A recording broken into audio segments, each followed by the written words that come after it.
All right, we'll go ahead and call the meeting open session to order at 6:30. Our first business is actions taken in closed session. Do you have any to read out? Trustee? There were no actions taken in closed session. Okay, then next we have the invocation led by Trustee Milchiker, followed by myself doing the Pledge of Allegiance. Let us give thanks for the blessings that we all enjoy. 2 incredibly wonderful community colleges and ATEP, filled with energetic, enthusiastic, and excellent administrators, professors, classified staff, and students. As we come together to conduct the business of our board, we thank you for the blessings you have given us. We request wisdom and guidance for our Board of Trustees and ask for divine assistance in achieving all of our goals and aspirations for our colleges. We ask that the members in attendance here be inspired and that their time at this meeting be worthwhile. And we pray for peace. Amen. Okay, please repeat after me. Face the flag. I pledge allegiance to the flag of the United States of America and to the republic for which it stands, one nation, under God, indivisible, with liberty and justice for all. Thank you. Okay, next we have some recognitions from Irvine Valley College. President Glenn Roquemore will be commending some IVC students.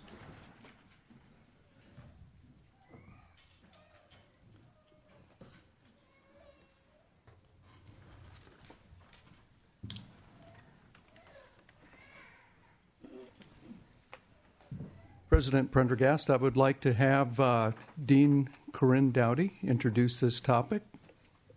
Great. Well, good evening. It's delightful to be here, and moments like these really reinforce why I'm doing what I'm doing. Last May 30th to be exact, Irvine Valley students in computer science competed in what's called the C-STEM Day. And this was an event that was hosted by Irvine Valley College and held at the Orange County Department of Education. There were 35 teams that competed in this event, from middle school to community college. And this was sponsored through UC Davis through their Department of Engineering. And I'm going to read to you a little bit about this program, because the irony here is that Irvine Valley College does not have a robotics program, and yet our students placed in the robotics competition. So I wanted to give a shout out to the hard work of our students here who volunteered their time. And it was through intense preparation, project-based, and team-based learning. One IVC team placed second in the statewide RoboPlay Challenge, a timed competition in programming and robotics. Both IVC teams, and there were 2, received awards in RoboPlay Video Challenge, and within that video challenge there was Best Story and Most Interesting, for which they won, and they won first in the state for Best Overall Video. And interestingly, we don't have a robotics program. So it was through the leadership of Mary Kim, who is our Director of Career Technical Education for Irvine Valley College, who had leveraged some grants and actually brought this project to Irvine Valley College, because on Halloween will be her 1-year anniversary. And so all I did was volunteer a few of my hours for this extraordinary event. And she had worked with Professor Chan Lok, who is our computer science instructor, who volunteered his time in working with our students who volunteered their time after class, in between class. And this was really a team-based experience. And so Chan did not benefit as the other schools and colleges did by participating in the professional development activities. He instead provided his students with some guidance and guidelines, and the students then figured this out and created these videos that I thought were pretty interesting. So what else do I want? Oh, so I wanted to let the board know that UC Davis Center for Integrated Computing and STEM Education is housed at the UC Davis College of Engineering and was developed by the UCD engineering professor. It's aimed to improve computing, science, technology, engineering, and mathematics education in both formal and informal programs from K-8 to K-14. It seeks to broaden participation for students, especially female and underrepresented minorities, in computing, and to develop students' problem-solving skills to tackle real-world STEM problems through integrated computing and STEM education. It aims to engage students in project-based team activities and to showcase their accomplishments and creativity in not just programming and engineering, but also in writing and video production. So this was really impressive, and I really want to congratulate all of these students who are computer science transfer students. There were actually 9 students who participated on the teams, and we've got 5 here today. And again, I want to give a huge kudos to Mary Kim, who spearheaded this project. And do we want to, I'm going to read the names. So we've got Christopher Tran, who's here. You want to raise your hand? We have Tracy, Tonnu, Justin Young, Megan Francisco, and Christopher Villanueva. So thank you all. And half of the students are going to be transferring this spring, and the other will be transferring in the fall. So the ones who are not transferring in the fall, we expect to see you at the spring CSM event. Okay, thank you very, very much. Thank you.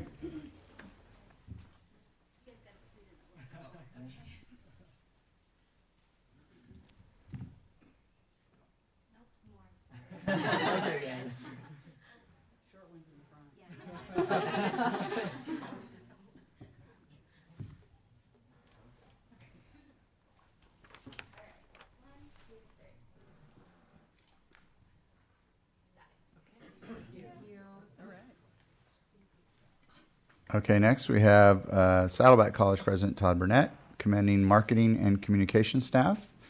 And then following that, commending the 4 former players and staff members who have been inducted to the California Community College Football Coaches Association Hall of Fame, who we saw honored at the homecoming game.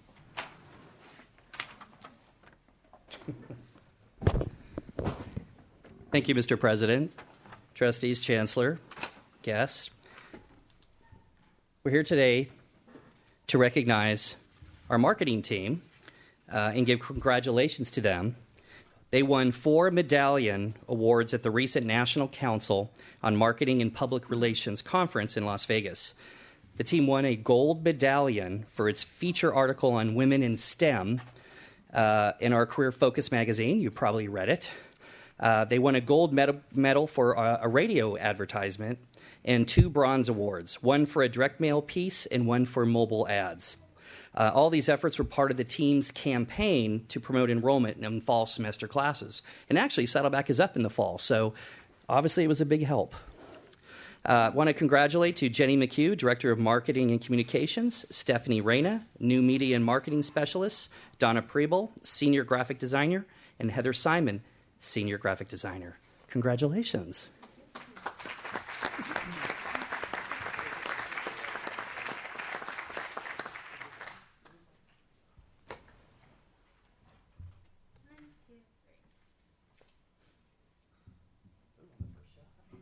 All right.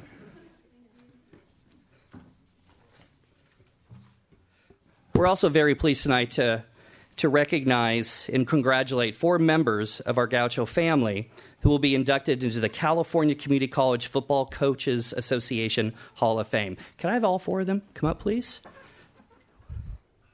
And also Dean Tony Lippold. Oh, he's right here. He's going to help us.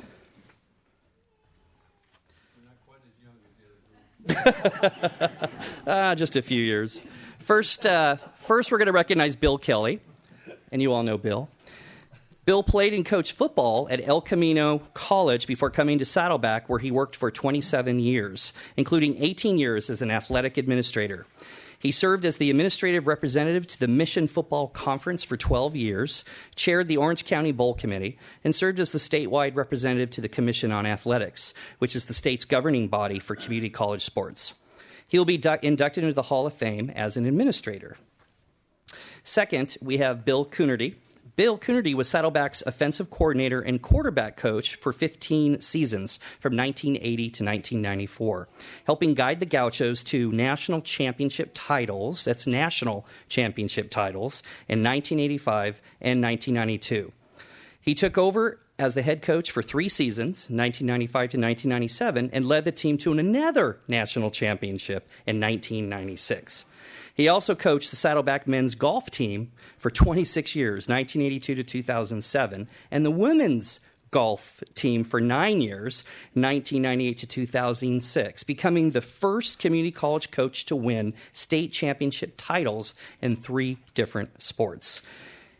And, of course, he's being inducted as a coach. Third, being inducted as a coach is Vince McCullough. After 8 seasons as the defensive coordinator at El Camino College, Vince McCullough joined the Saddleback football staff in 1969 as the defensive coordinator and held that position until his retirement in 1998. That's 30 seasons.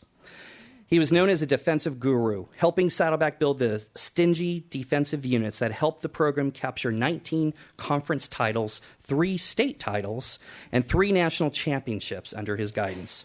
His defenses were responsible for 35 shutouts and still hold 9 defensive records, which are over 40 years old. Our final inductee is former running back Toby Whipple.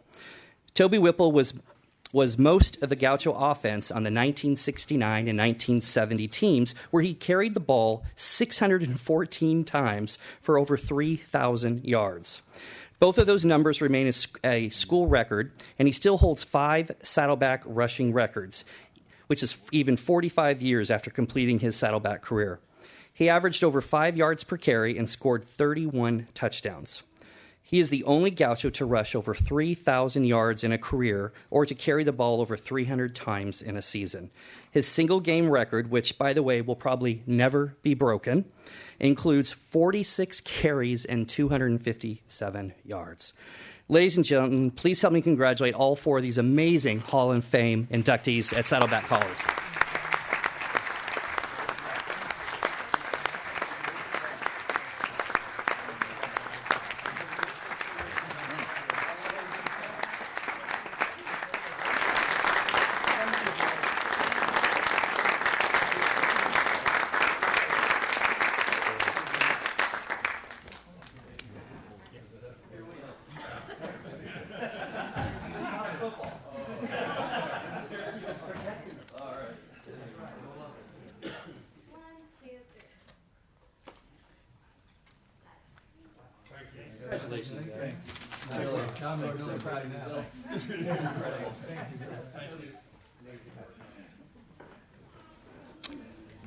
Okay, next we have public comments. I have one poll.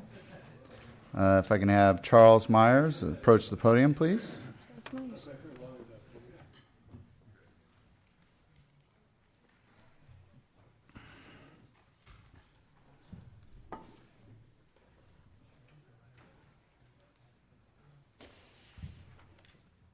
Yes, Charles Myers, faculty member and department chair of Cinema, Television, Radio. And I would just like to say on behalf of the entire department, the faculty, the staff, and especially the students, that we are strongly in favor of the proposed collaboration with Cal State Northridge and its radio station activities.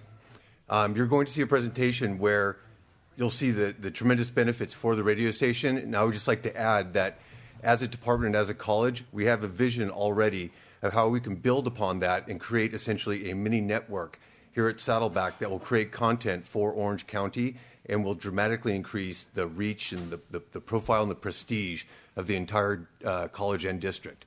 So again, especially for the students, I would say that we need to do this. So we thank you in advance for your support. Thank you. Thank you very much. Seeing no other polls, we'll now move on to reports, starting with board reports. Trustee Witt. Well, I was. I've been gone for a month. I have to say I've enjoyed several events in the last week. I attended the K through 12 networking on Friday. It was amazing. I really appreciated getting to know some of the supervisors, some of the principals, superintendents of our community schools, and what we shared and what we do at Saddleback. It is amazing. And I mean that with capital letters, and I really thank the students, I thank the professors, and I thank the chairs of the different departments that presented, and I thank our president. It really was amazing. And then I attended IVC's 30th anniversary, and I was impressed. I enjoyed all the speakers, and it was very informative. And I was here when IVC started. I remember the president of IVC trying to get the nursing program to go to IVC. Well, that didn't happen. But I got to know IVC, and since then, I haven't spent much time with IVC, President. And I want to tell you, you have gone a long way, absolutely long. And I applaud you for that. Okay. Thank you very much. Trustee Milchiker. Okay, and since our last meeting, I've attended a number of things. First, I attended Saddleback College Homecoming, and I was so impressed that 6 out of the 7 trustees were there. And I don't remember a time in the many years I've been a trustee that so many trustees come to so many events. So I just want to let everyone know we've got a great board, a very hands-on board, a board that cares, a board that wants to be with the students and the staff, and it's a really great feeling. I love it. So, and there's no micromanagement going on from what I could tell. Okay, I also spend many interesting hours at the U.S. Department of Energy Solar Decathlon homes. And I walked around visiting many of the homes, and my favorite home, of course, was Costa del Sol, which is our Orange County home. And that was created and built by Saddleback College, Irvine Valley College, UCI, and Chapman College. And it was really incredible. And it was also incredible to have the students explain how that the houses conserve energy. They use solar power, they use wind power, they use water power, and really make a difference in keeping our environment sound. I attended IVC's 30th anniversary celebration, and that was really excellent too. I remember when I was first elected to the board, and IVC was just a rock, and that was it. And I've seen it grow from a rock to a full college, complete with wonderful faculty, wonderful professors, a full-service college for the community, and I really feel good about the way both colleges have grown and done so well. And I also attended the Saddleback College K-12 breakfast and saw many of my friends on the local K-12 boards of trustees, and it was good to talk with them, and it was good to hear about our joint programs that we have together. Thank you. Trustee Wright. I also attended a number of events this month of October. First of all, I just wanted to note that a national moment of silence in honor of the victims of the shooting on October the 1st at Lumpqua Community College in Roseburg, Oregon, was conducted at both Saddleback College and IVC, and that was done on October the 8th, 2015 at 11 a.m., a moment of silence. And my wife and I drive past this college every year that we go up to see her mother up in Washington. I also wanted to comment and give a lot of accolades to the students, faculty, and staff who were involved with the inaugural Team Orange County, Team OC, Solar Decathlon. They did wonderful. We had a number of students from both IVC and Saddleback College there, as well as UC Irvine and Chapman College. As some of you may know, students from UC Irvine, Chapman College, and Irvine Valley College and Saddleback College, Irvine Valley College and Saddleback College took 9th place overall in the very prestigious engineering contest sponsored by the U.S. Department of Energy. Congratulations to Team Orange for their 2nd place win in engineering contest, as well as for captaining the claim most innovative design for the Zero Net Energy category, Casa del Sol. I also attended the Orange County School Board Association dinner and event, which was very well received. TJ Prendergast and I were privileged to attend Wednesday through Saturday, October the 14th through 17th of 2005, the Association of Community College Trustees 2015 Leadership Congress in San Diego. A wonderful, wonderful event. And just a couple of highlights there. May run out of time, but I just wanted a couple of highlights. At this Association of Community College Trustees kickoff, this was the 46th Annual Leadership Conference. We had a White House official join us, and he stressed the need for advocating for the American College Promise initiative, which would expand access to college in much the same way as high schools became free and universal a century ago. I didn't realize that. In 1915, high schools became free. President Obama introduced this college, America College Promise, earlier this year. There are a number of colleges who have actually done this. 9 states and communities have already implemented free tuition. We also had the opportunity to hear from our chancellor at the UC University of California, President Janet Napolitano, and she was talking about and bragging about the prominence of community colleges and pointed to her state as a model for partnerships between 2- and 4-year institutions. And finally, I just wanted to mention I did attend the homecoming, and I did attend the celebration at IVC honoring 30 years. All right. Thank you very much. Trustee Jamal. Thank you. Well, first thing I wanted to say, and Trustee Wright alluded to it, is that we stand in solidarity with Umpqua Community College and what happened on October 2nd.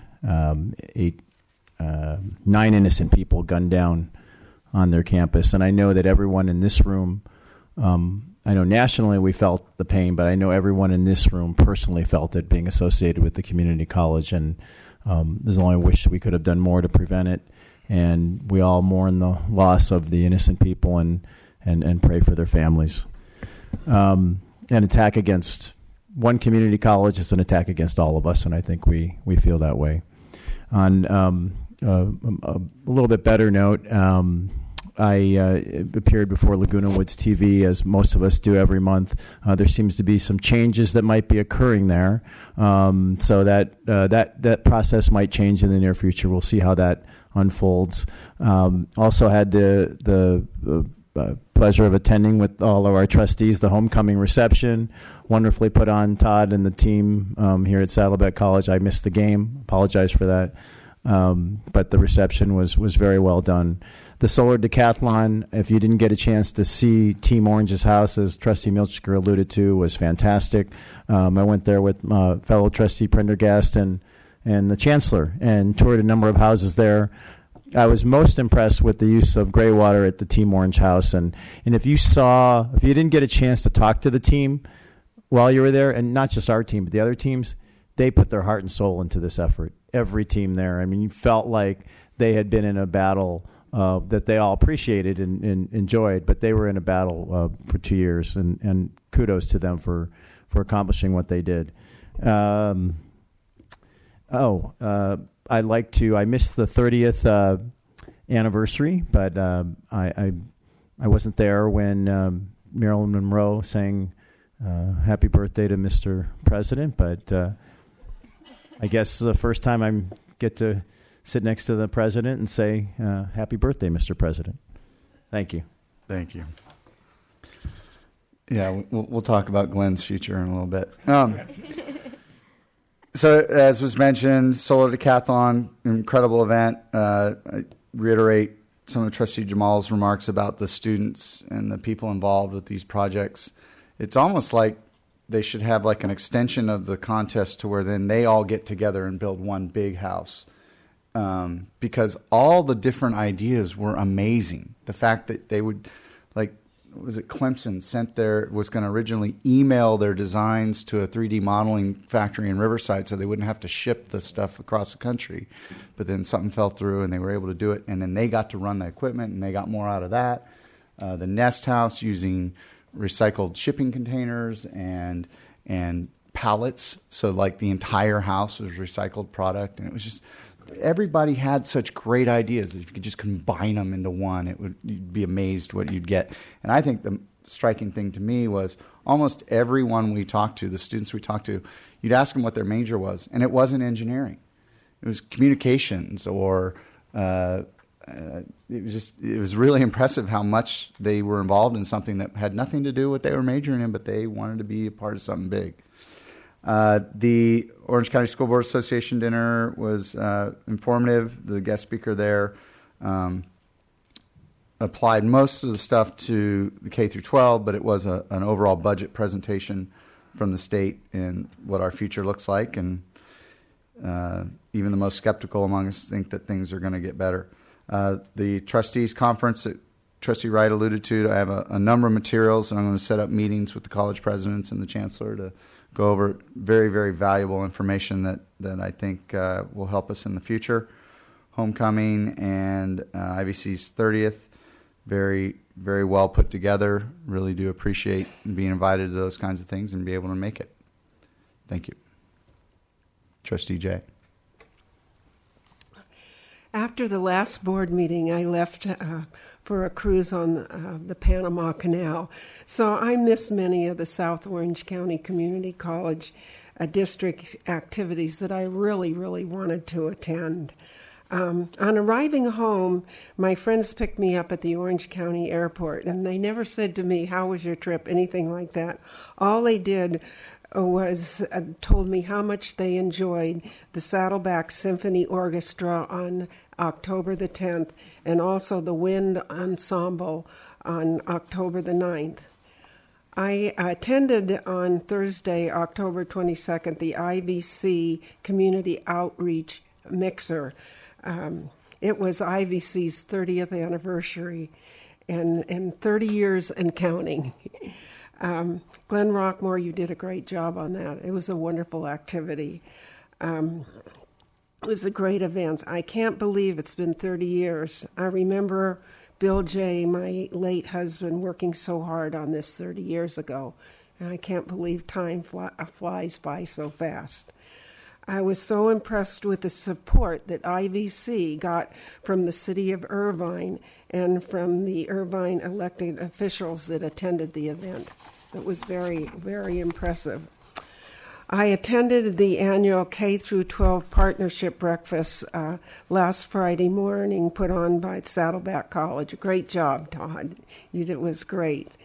The meeting was very informative for the K through 12 school district leaders.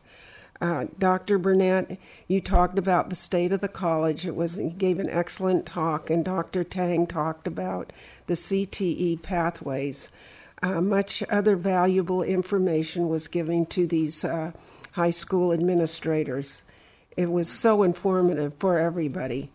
When I got home, I found in my driveway this Dana Point Times at my front doorstep.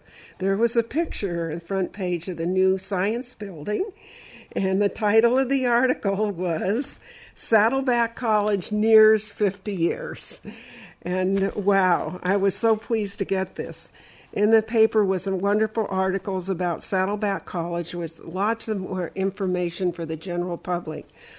Dr. Kathy Worley had been interviewed for the article and talked much about the academics, high school perspectives, and the facilities improvements. Again, wonderful information in this article, which was in the Dana Point Times. Thank you. Trustee Lang. Yes, I'll try and keep my remarks brief since they've been repeated by most of my colleagues here, but I did manage to also attend a few of the events that you heard about already. One was the homecoming game when Saddleback was victorious over Grossmont, and congratulations, and also on the victory this past weekend as well. I also managed to make it over to the Solar Decathlon as well, and that really was a lot of fun and interesting, and just surprising at how talented the students are, as you've already heard. I was there at the same time. I think Trustee Milchiker and her husband were there, and just really an impressive piece of work, and congratulations to both Saddleback and Irvine Valley College on participating in that collaboration. I was sorry not to have been able to make Glenn the 30-year anniversary, but congratulations on that. That's quite an accomplishment. And I also wanted to make the K-12 breakfast, but that didn't happen either, unfortunately. But it's been a busy time. Thank you. Student Trustee Maman. Good evening, everyone. This month I was lucky enough to attend both the homecoming game and a very wonderful guest lecture that was put on by the Science and Math Department and sponsored by the student government. It was very interesting. For the homecoming game, well done. Very well done. The barbecue, everything was great. I was happy to see that we have such a dominant team. And I was happy to see our 85 national championship team be honored. And I can't wait till our team gets our new stadium. I can only see what they're going to do then. Thank you, guys. Thank you. Chancellor's report. I'd like to point out two items that are on the agenda tonight that I think would be of interest to just about everyone here. The first one is on the topic of accreditation, and we've everybody's goals for this year and for next year too is going to be to working in one way or another with accreditation. When you see the report tonight and see the list of people that are actively involved and engaged in this, you're going to be quite impressed. It has widespread participation. It's very important to the colleges, and we have had it as a goal to keep the board informed as we go along from now until spring of 2017 when the visit comes, and then shortly thereafter the report, which we all are expecting to be quite positive. So the board will hear several reports in the intervening time. The other one item that I think you're going to find real interesting is a proposal for a joint partnership between the Saddleback College radio station KSBR, frequency 88.5, and Cal State Northridge radio station KCSN, which is also 88.5. Since they're the same frequency, there's always a problem with interference of one signal with another, and so they're going to try to turn this from something that's been a problem to something that's much better for both radio stations and for the students. And we think that students at Saddleback College are going to have opportunities that they haven't had before. So this will be presented to the board tonight, and it'll be the first time you've heard it, and I think that it's going to be something of great interest to you. Thank you. Next, we have college presidents' reports. Thank you very much. The tragic events at UCC is heavy on our hearts. There's no doubt about that, and our hearts go out to the families for those whose lives were lost.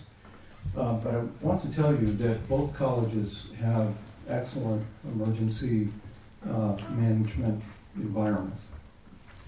And we've been working on that for a number of years, actually dating back to Virginia Tech, if you recall that one. But I must say UCC has stepped up the urgency, and we're meeting on a regular basis to talk about things that we can do in a very difficult situation to deal with when you're a public institution. But some of the things that you may see, we're installing blue lights, emergency lights around the campus. Those are not only available to announce that something has happened by someone being affected or chased, but it also can report out and be heard throughout the campus. We're also putting in innovative door locks that are extremely easy to use and can lock the door from the inside, and also be easily removed from the outside if you have the right tool, which our officers would have, just in case you have kind of an inverted situation. We're stepping up training, and been talking with the faculty about how we can involve our faculty in that training at a higher level. And the meetings that I have held on this have also included students. So we're talking about how we can involve them as well. So it's being taken very seriously. And fortunately, we both have talent on our campuses that make that a lot easier. With the Solar Decathlon, one piece that we haven't really talked about is that both colleges, the first time that American Community College has been involved in this kind of event.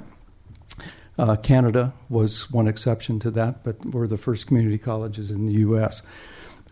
It was amazing how we both, Todd and I, worked together very, very closely on that, touching base from time to time, trading ideas, helping support in different ways, and watching our own students doing the same thing was absolutely incredible. So it was definitely a magic moment there. So I see my time has run out. We held our golf classic on October 14th. Everything looks great. I think we raised a fair amount of money. Jump out and see Hairspray. It runs through November 1st, and I understand it's a blockbuster, that people are enjoying it. And I'll be there this week myself. Thank you. Thank you. President Burnett. Good evening. As you heard from the Chancellor and President Roquemore tonight, we will be receiving our first accreditation update to the board and to the public. It's a joint presentation with our terrific partner, IVC, and also with District Services. With that, I would like to take this opportunity to thank our two co-chairs for Saddleback College of our steering committee, Dr. Bob Cosgrove and Dr. Juan Avalos, which you will hear from them soon. You all mentioned homecoming. That's right. We had a very successful homecoming in many perspectives. First, yes, thank you, Trustees. 6 out of 7. I know it would have been 7 if somebody was not on a cruise. And we had an overwhelming victory at Grossmont College, which was nice to see. And just this Saturday, we had another big victory. We beat Orange Coast College, which is the 14th time since 2000 we've beaten OCC. This also extends our winning streak to 6 games, and we remain undefeated in conference play. So we have 2 more conference games. Let's hope it keeps up. That's very exciting for our team. Last week, as you all heard, was the Solar Decathlon concluded, and we are very proud, I'll tell you, of the fantastic job our students and faculty did. And thanks to our Team Orange partners, first and foremost, not only with IVC, but I will tell you, Glenn Roquemore was one of the champions and I think leaders on the Solar Decathlon. So we want to thank you very much for the great job that you, Irvine Valley College, and the city of Irvine did, along with UCI and Chapman.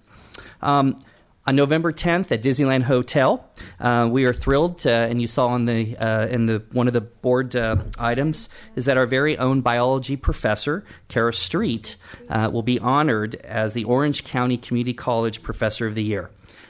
We are just happy that our chancellor and many of you trustees are going to be joining us for that celebration, and I think we'll be bringing her back soon, too, to let you see her here. A few events. Family Night is coming up on Tuesday, November 17th, 6 to 8 p.m. in SSC 212. And please mark on your calendars, not to be missed, the Orange County Pathways Showcase, which will be on Wednesday, December 2nd in the morning, 7:30 at, again, back to Great Park in Hangar 244 in Irvine. And finally, I know you're going to close the meeting in memory, but we want to also, from Saddleback College, give our thoughts and prayers to go out to the family and friends of, say, Saddleback College student Cesar Medina, who was killed in a hit-and-run accident just recently. Thank you. All right. I see we have ASIVC here in attendance. Good evening, everybody. So the past month has actually been quite busy. A couple things that we did is we hosted 2 Dean's Lunch. They were like consecutive in a week or two, where we invited the deans to come and talk to our Senate body and get to know each other, and it was greatly beneficial. Everyone asked questions. Everyone had a lot of thoughts and interest. And we're actually planning on hosting a meet and greet with faculty members and deans. It's still in the process, but it was an idea that was brought up so that the entire student body is able to actually be more open with the deans on campus. Another thing is we were able to get our committees established, and they're doing great work. We also were able to place people into a campus-wide task force, so that was done. Also, the past weekend, we hosted our student leadership retreat, which was in Lake Elsinore. I got back yesterday, so it was a pretty long weekend. Got to know mostly everybody on student government. It was definitely great. finally, it was brought up to us that I'm not sure if any of you guys have heard about this, but it's the march, the Million Student March for Free Higher Education. It's being hosted on November 12th. What it is that students are going around and demanding tuition-free public college and cancellation of all student debt, and also like higher minimum wage. And so UCI's student government actually came to us and provided a proposal if we would like to join them with the movement. And after a long discussion, we decided to get more information about it and see we might actually help host this event. It's going on in November 12th. It's going to be, I think, an all-day event, but I will definitely keep you guys updated on that. Okay, thank you. Thank you very much. We do not have any board requests for reports. So at this time, I'm going to advance item 6.16, the Faculty Association Academic Employee Master Agreement, before we hit to item 4.0 and our short break. So, Vice Chancellor Begay. It's recommendation that you see in the board packet that from administration that the board approve the contract ratification. Okay. I'll entertain a motion and a second. So moved. A motion Second. from Trustee Wright, second from Trustee Milchiker. I don't imagine there's a whole lot of discussion on this, considering we've been discussing it for 18 months. Seeing no request to speak, we'll go ahead and vote on the item. We have an unanimous yes vote and one student advisory yes vote. All right, thank you very much. So this is our natural break while the presenters for item 4.1 get ready.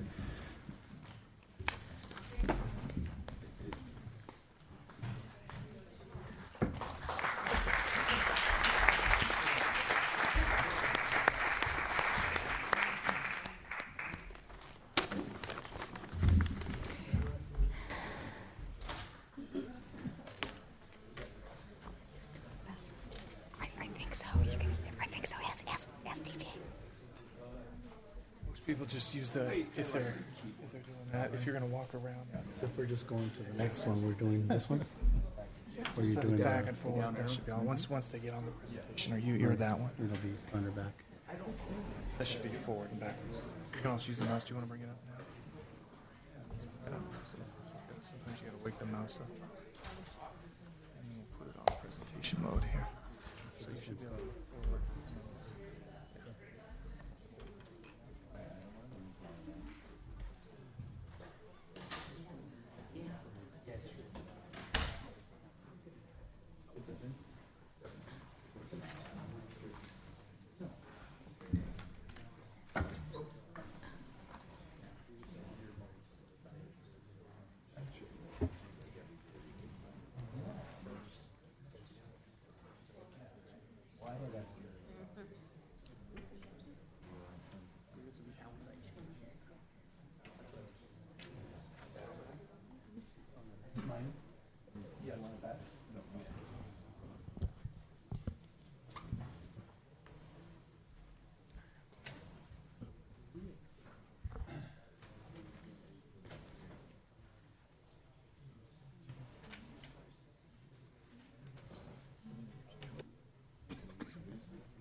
You guys set?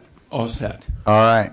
We will go ahead and reconvene and have our presentation on 4.1, the accreditation activities. Thank you, President Prendergast, and thank you, Board of Trustees, presidents, faculty, and guests. I'm Craig Justice, Vice President for Instruction at Irvine Valley College and the college's Accreditation Liaison Officer. And I'm Juan Avalos, Vice President of Student Services, and I'm the ALO, as they say it, for Saddleback College. And we're joined by Senate President IVC Kathy Schmeidler and Bob Cosgrove, who is the... He's currently serving as co-chair, but he has a long-standing history with accreditation. He's a resident accreditation expert on our campus. And as most of you know, this is a process that no longer is once every 7 years. It's continuous, not even continual. It's a continuous process of renewal, validation, showing ourselves and our students that we're here for them and working for them in this process of validation and peer review. We do have our accreditation standards guided to us or given to us by the ACCJC, the Accrediting Commission for Community and Junior Colleges. And at the same time, this continues to be a self-evaluation, peer-guided process.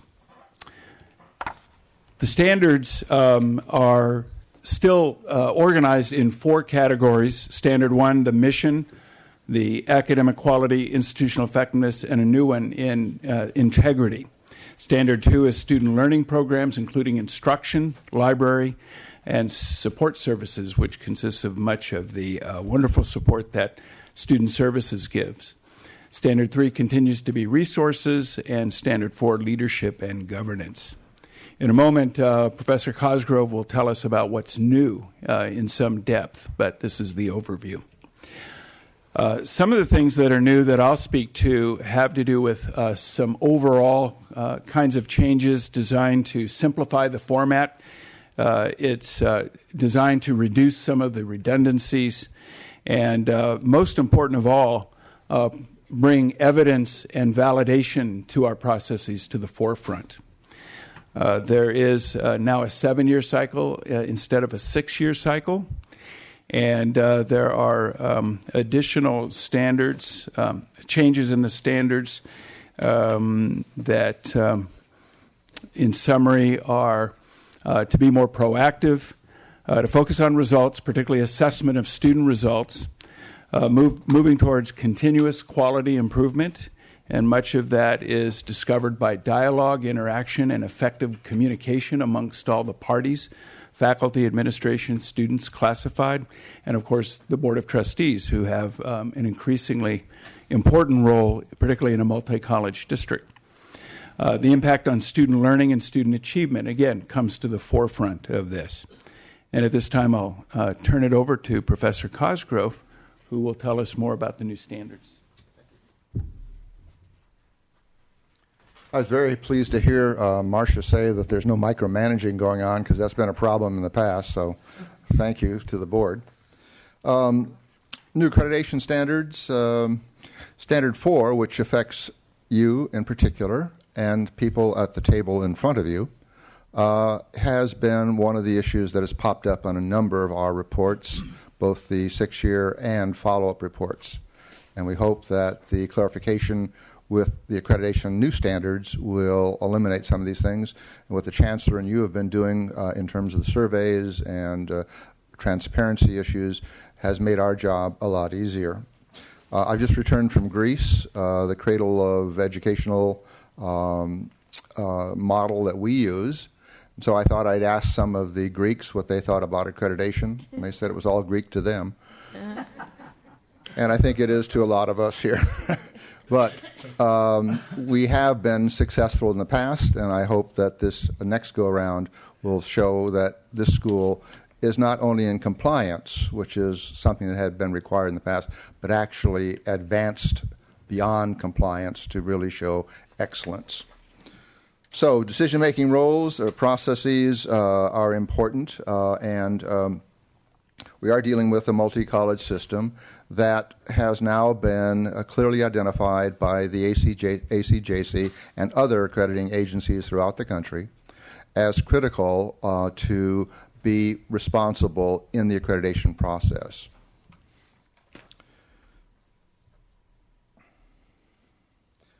Standard 4's overview has 13 areas, and those are easily read by you. Several of you will be asked by members of both the IVC and Saddleback Standard 4 teams to be interviewed so that we have documentation that what ACCJC requires we are in compliance with. So Kathy and Frank and some others from the team will set up interviews initially with the president and vice president, and then perhaps others of you as time permits. to make certain that you feel comfortable with what these changes that are now in place require of you and of the two colleges and the district. We have actually several people here that Juan will introduce shortly who are chairs or co-chairs of the various standards. And it's important to recognize selecting standard chairs and co-chairs is one of the biggest responsibilities that Juan and I have and the president of the colleges have, and making certain that this work gets done and done well.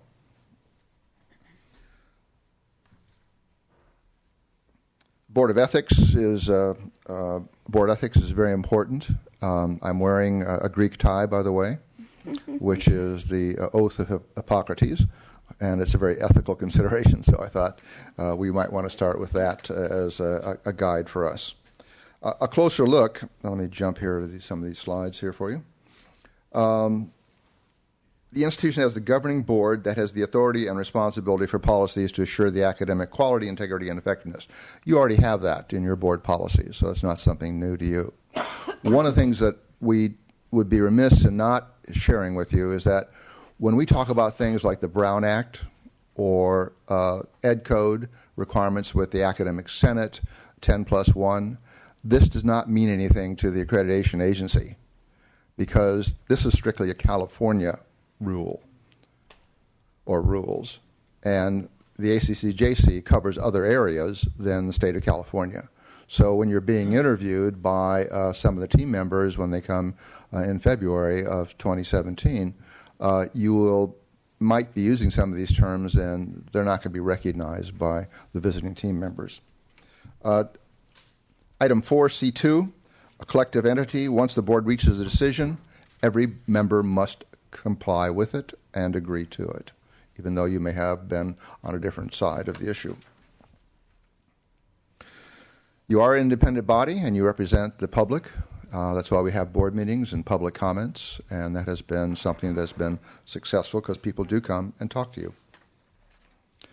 Finally, the last item, going back one. Yeah, thank you. Delineation of district and college functions has always been an issue, and we have developed over the years, primarily through the good offices of Claire Cesario, a function map that has worked very well for us, and we want to continue doing that. The communication of information that you do in your board reports and in special recognitions is instrumental in making certain that our job will succeed. Thank you. Thank you.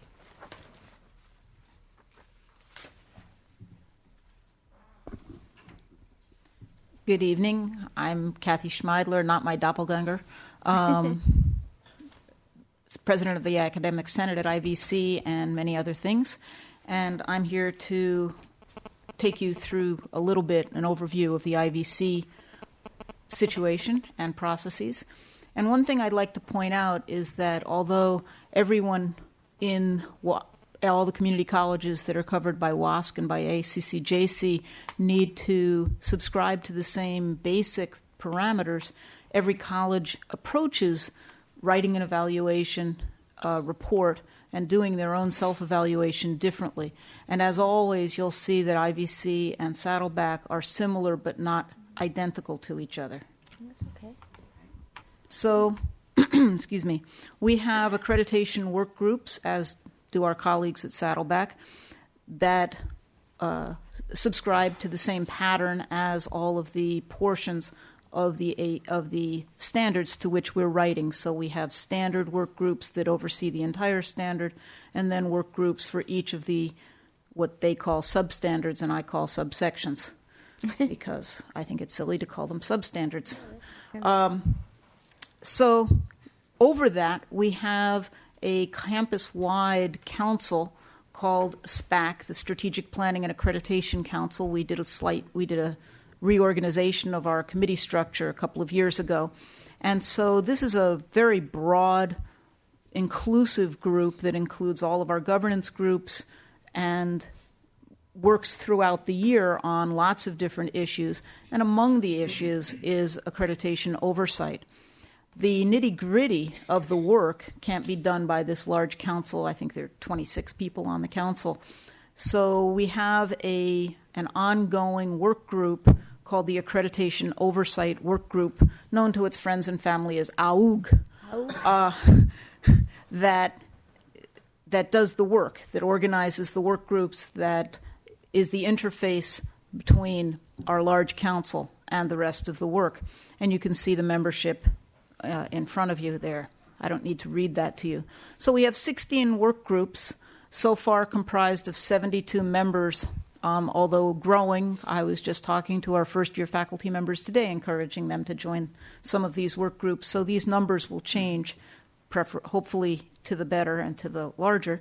The members are drawn from all of our governance groups and including, of course, not only administrators and managers, faculty, classified staff, but also the police, the students through ASIVC, and the district services as well.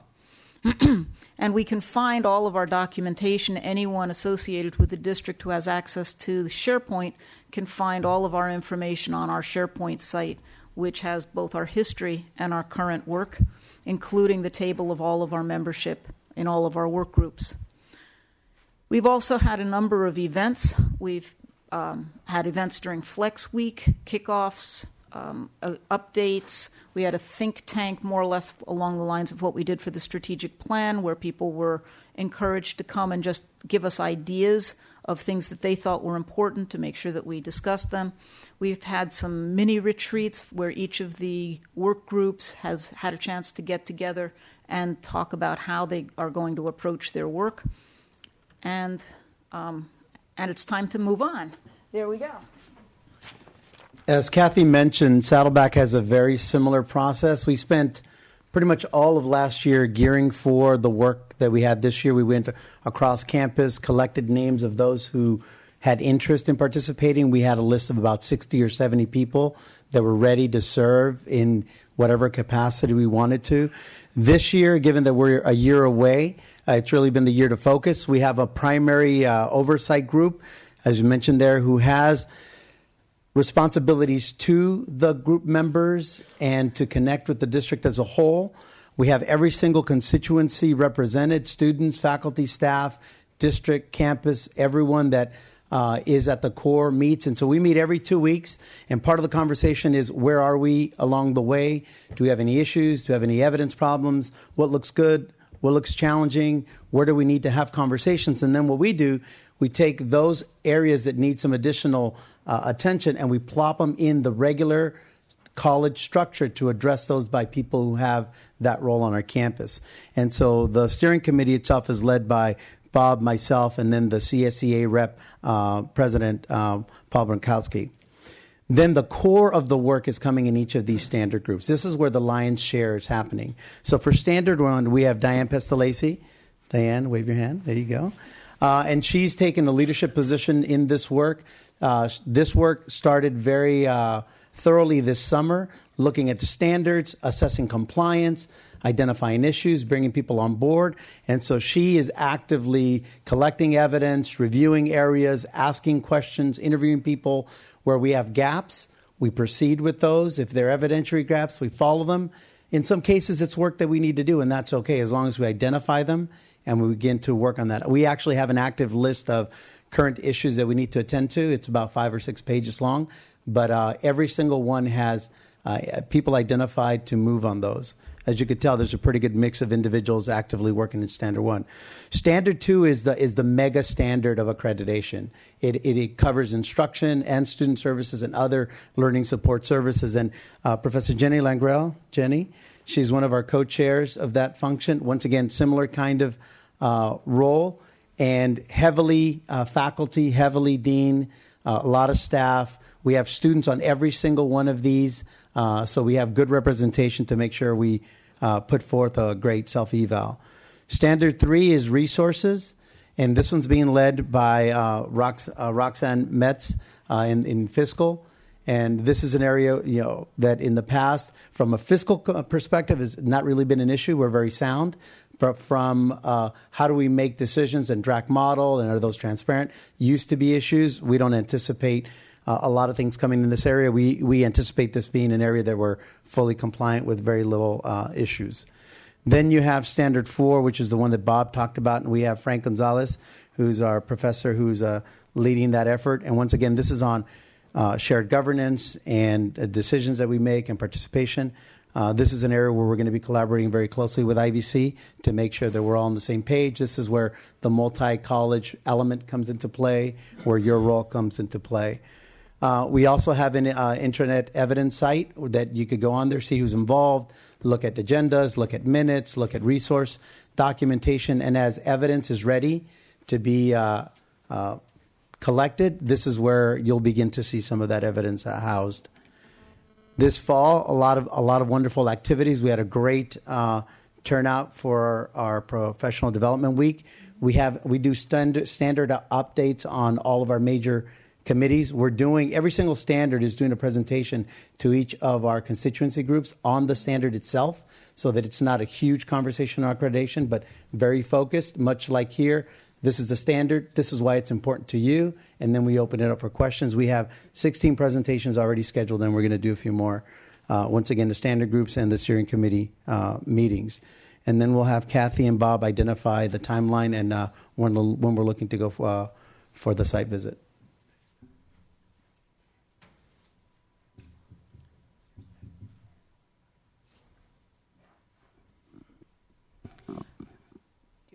Well, I think that the accreditation timeline obviously is not greatly detailed, but speaks for itself. We are taking advantage of having enough time that we won't be hurried and rushed at the end the way we usually are.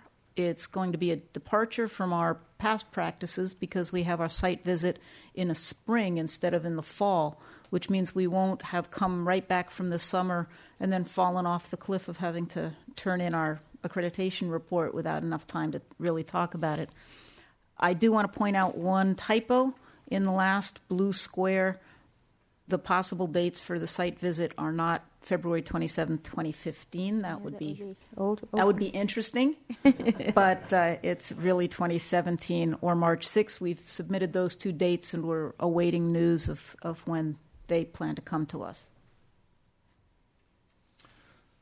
And we're pretty much parallel with our sister college, IVC, on, again, making these timelines because we're trying to be as efficient as possible to interview people and do it jointly so that you're not pestered twice and that both groups are hearing the same responses and perhaps asking a question that, say, Saddleback hadn't thought of, but IVC did, and it can benefit us in terms of information and evidence. And I'd like to just, I hope, close by saying something that we've all been dancing around, but I don't think we've said quite explicitly, and that is that there's a huge amount of collaboration between the accreditation groups at the two colleges. We started that kind of collaboration a couple of reports ago, and it's served us, each of the colleges and the district as a whole, very, very well. And I think you can see that we're working together well, and we'll continue to do so. So we'll be sharing drafts, we'll be sharing documents, we'll be sharing evidence. It's best for all of us the more we work together, and I think there won't be any problems with that. Questions? Word questions? No questions. questions. There we go. All right. I have a request to speak from Trustee Wright. Just one quick question. When do you think you'll have your reports due? When will they be handed in and submitted to the accreditation? Yeah, usually it works back from the date that they select, but given that it's close, we have a detailed on our timeline to have our draft report done at the end of spring. We're going to be vetting it early fall to all the different groups. It'll be coming here to the board, I suspect, in November, December at the latest. It has to come here no later than December and be shipped off to make it to the teams in time for a February or March visit. Thank you. All right. Nice job. Seeing no further requests to speak, you're off the hook. Just remember the advice of the Greeks, all life is uncertain, and we hope that we're not quite as uncertain as we've been in the past about some reports. All right.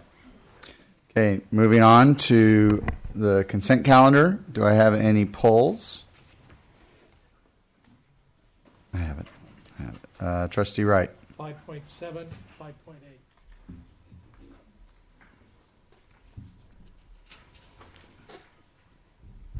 Trustee Lang.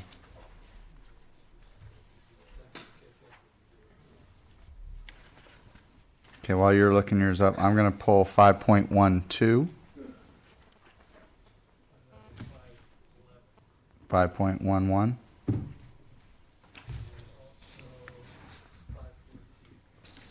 And 5.14. Seeing no other requests for polls, I'll entertain a motion for the balance of the consent calendar. Second. Motion from Trustee Jamal and a tie between Trustee Wright and Lang. So we'll go ahead and vote on the balance of the consent calendar. Unanimous yes vote, 1 student advisory yes vote. All right, we'll start with 5.7, Trustee Wright.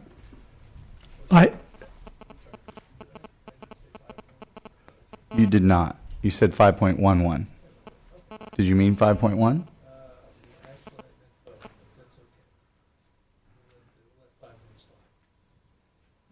Is it just a correction to the minutes?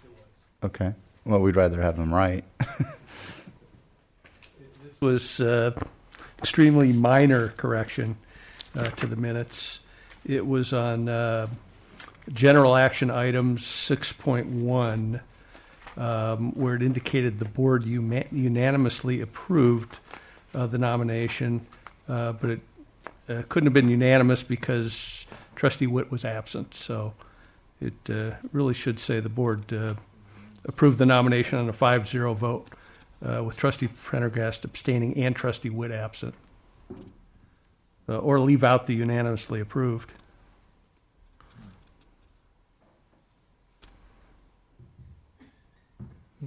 You with me? It was a 5-0 vote. So in that context, but you're right. There was not unanimity since our esteemed president abstained. So do you want to make a motion to amend the minutes, and I'll second it? Yes. Okay. So moved. Okay. Seeing no request to speak, we'll vote on 5.1.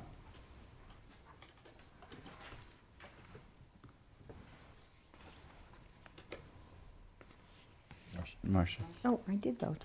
Come on. You have a unanimous yes vote, 1 student advisory yes vote. Thank you. All right. Moving on to 5.7, Trustee Wright. I just had a couple of questions about Exhibit A, page 4. It's the Biology Associate in Arts degree. Exhibit A, page 4.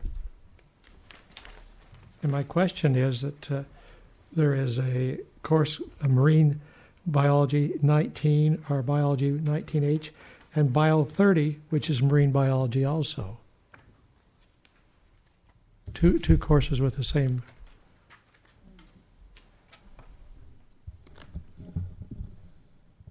I believe we have an expert here that. I think 30, I believe, is not marine biology. Yeah, I think I looked it up in your catalog from a couple of years ago, and it seemed to be it's California Wildlife. Yeah, California okay. Wildlife. California Wildlife and Wild Plants. Correct that. Okay. And then I had another question. I was noticing on Bio 93, 94, 97, and 99, you didn't have any labs. No, they don't. Okay. 93, some of them have labs. I know some of them have labs. 94 actually is, let me think about it. 94 has the lab already incorporated, so it's not a separate number. Okay. So 90. I guess I'm from the old school where you should always have kind of a lab. I mean, well, if it's one course that includes both the lecture and the lab, then it doesn't. Well, no, but 97 is you have a 97L in the catalog. That's and 97, the lab is separate. separate. Yeah, and 99 is separate. But 94, it's all one. Okay. We did change that. We Okay. changed that a couple of years ago so that students didn't have a choice of taking the lecture without the lab. I was just saying, my question is, why didn't you have a lab with a 93L with Bio 93, a 92L with Bio 97, and a Bio 99L with Bio 99? I guess I just sort of feel labs are necessary for science courses. Well, we're trying to coordinate with the UC and Okay. Cal State, and we have a units problem. Okay. So we've offered those classes as possibilities for students, but many of our students don't need the lab part Okay. for whatever they're going to. Similarly for pharmacy school Okay. and for a number of other uses for which they put those classes. Yeah, I guess I'm from the chemistry major where you have to have the labs. So Well, I think even in chemistry there are some of the higher level classes that don't have labs. it'll say a lecture. A discussion for another day, but we're trying as much as we can to coordinate with our main articulating partners, Okay. and that's the reason. Okay. My question was, why weren't there labs? But I would agree with you. I would rather have the labs. I think Is it, just for my clarification, you mentioned that some of the classes have a lab component as part of it. Would it not help if it was listed in the title, that it would say integration blah, blah, blah with a lab?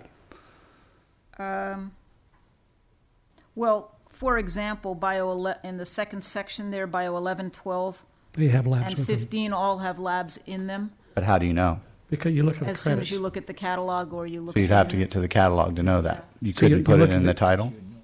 You also look at the credits because it's a 4-unit class. It's usually 3 hours of lecture, 1 hour. Okay, or one but 3-hour I'm lab. just saying, if I look at the title and I don't see that it's with a lab, and I don't go to the catalog, and then I show up and find out I'm in a lab. It's in the class schedule. All right. It would be very clear as soon as you enrolled in the class that it had those hours set So aside. wouldn't it also be extremely clear if it was in the title? Yeah, I'm just. It's a funny. Again, I think that the object of naming them this way, naming the courses this way, is to align as closely as possible to our articulating partners, and it would confuse the matter if we separated them out. Okay. Or if we named them that way. It's an interesting question, and we could talk about it a long time. For example, the UCs typically do not have labs with their human anatomy class. And so many students take human anatomy at the UC as undergraduates and then have to come back here and take them again at one of our colleges because we do have the labs in there. That's so exactly it's an what happened to interesting me. thing. Yeah, it's an interesting question, and I'll bring it back to the school. Yeah, the other thing is I think it depends on discipline because chemistry usually has labs. Now, there are exceptions in your advanced courses where they have no labs. Those are usually just lecture courses for 3 units, but Not the first 2 years. No, clearly not. No, and usually it depends on the course. It does, and I'm sensitive to those needs. But again, we have, California regulates the community colleges to a very large extent, and the biology majors run into unit issues and articulation issues if we require labs for some of these other courses. Thank you. Seeing no further requests to speak, I'll entertain a motion. I have a motion from Trustee I second it. Jamal, a second from Trustee Wright. Go ahead and vote on the item.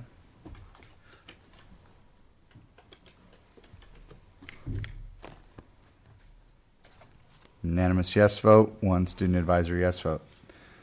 5.8, Trustee Wright.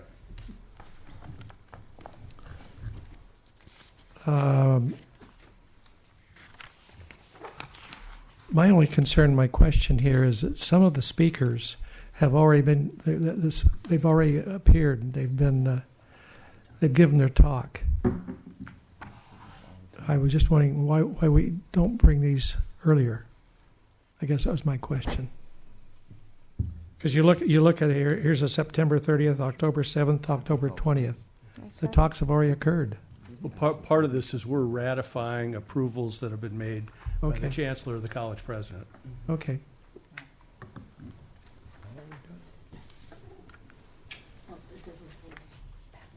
That was my question.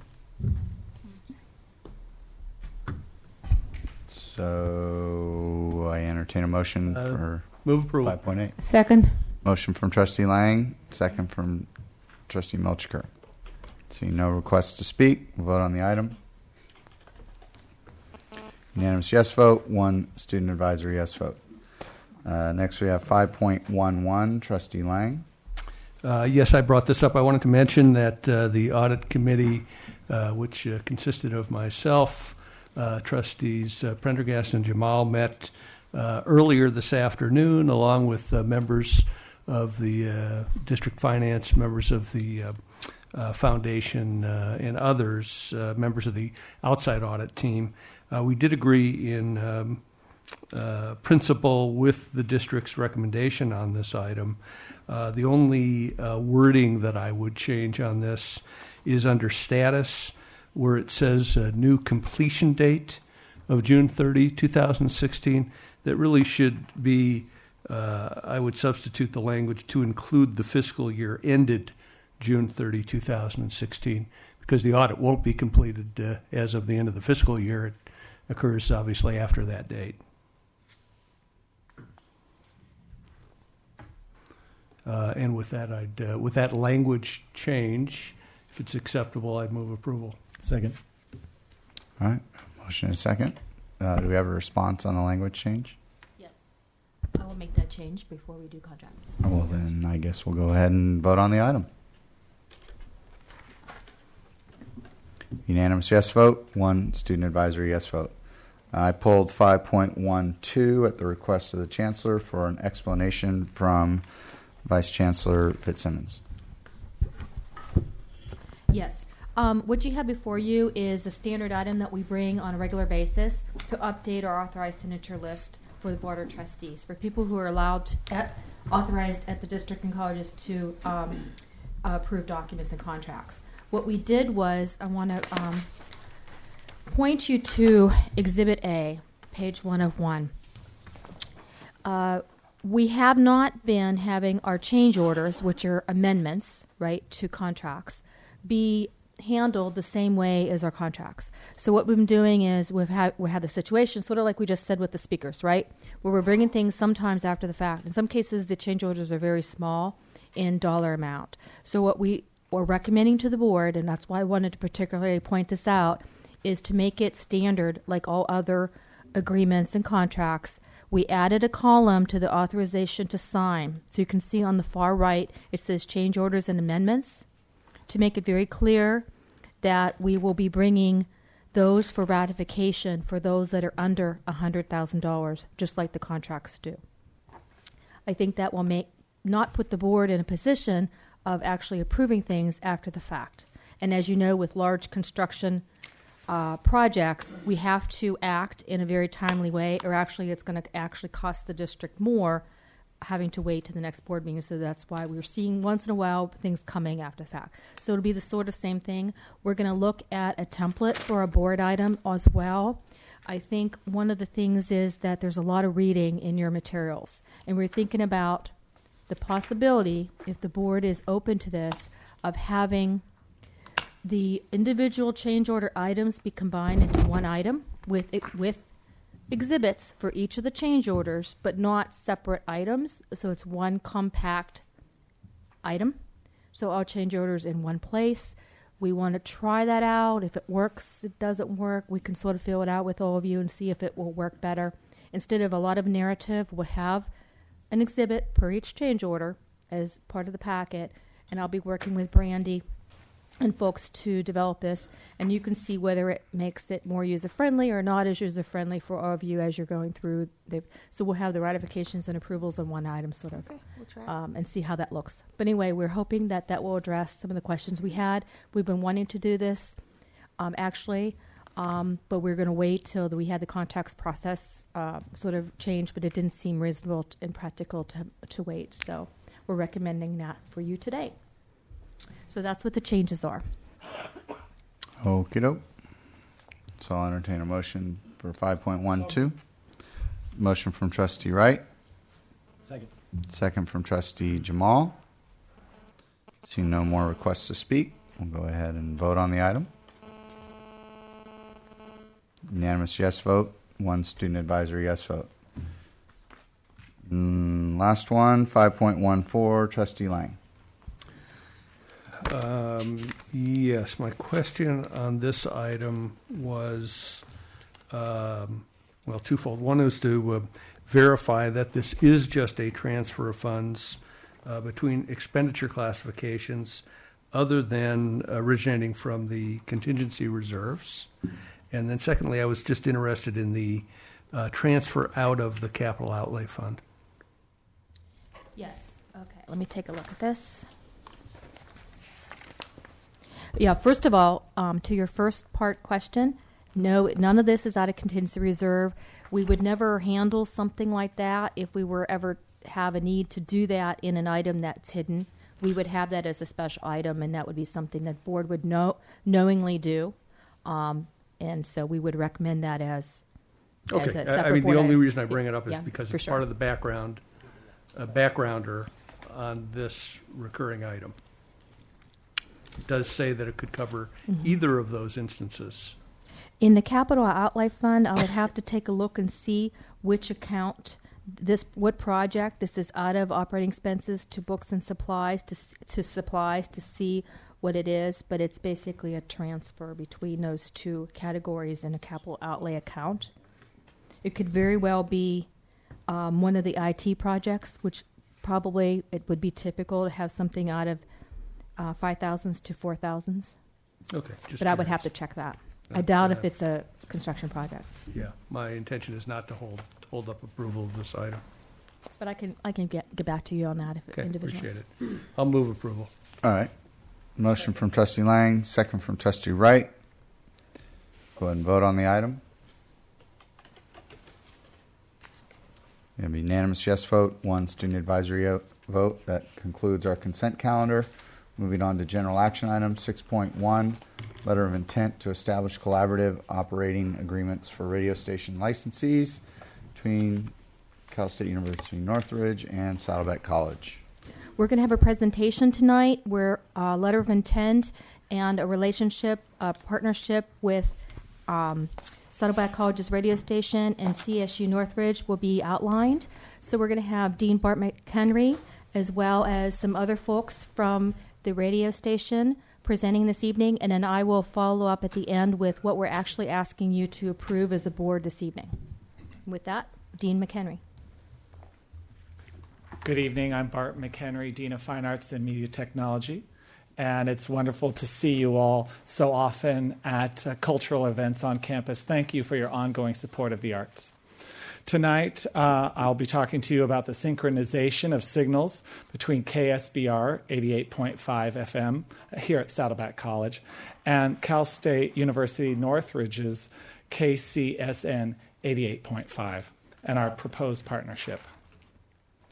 To let you know who's been working on this project, Jim Rondeau, who has been here for 1 year as our newest Director of College Broadcast Services. Charlie Myers, who you saw earlier this evening, he's a co-chair with Hiro Konishi for the Department of Theater, Film, and Television. For our division, Cinema, TV, Radio. My apologies for my nerves. Dawn Camber, if you'd give a wave. She's been with us 25 years as our KSBR Director of our news services, and we adore everything she does day in and day out for us.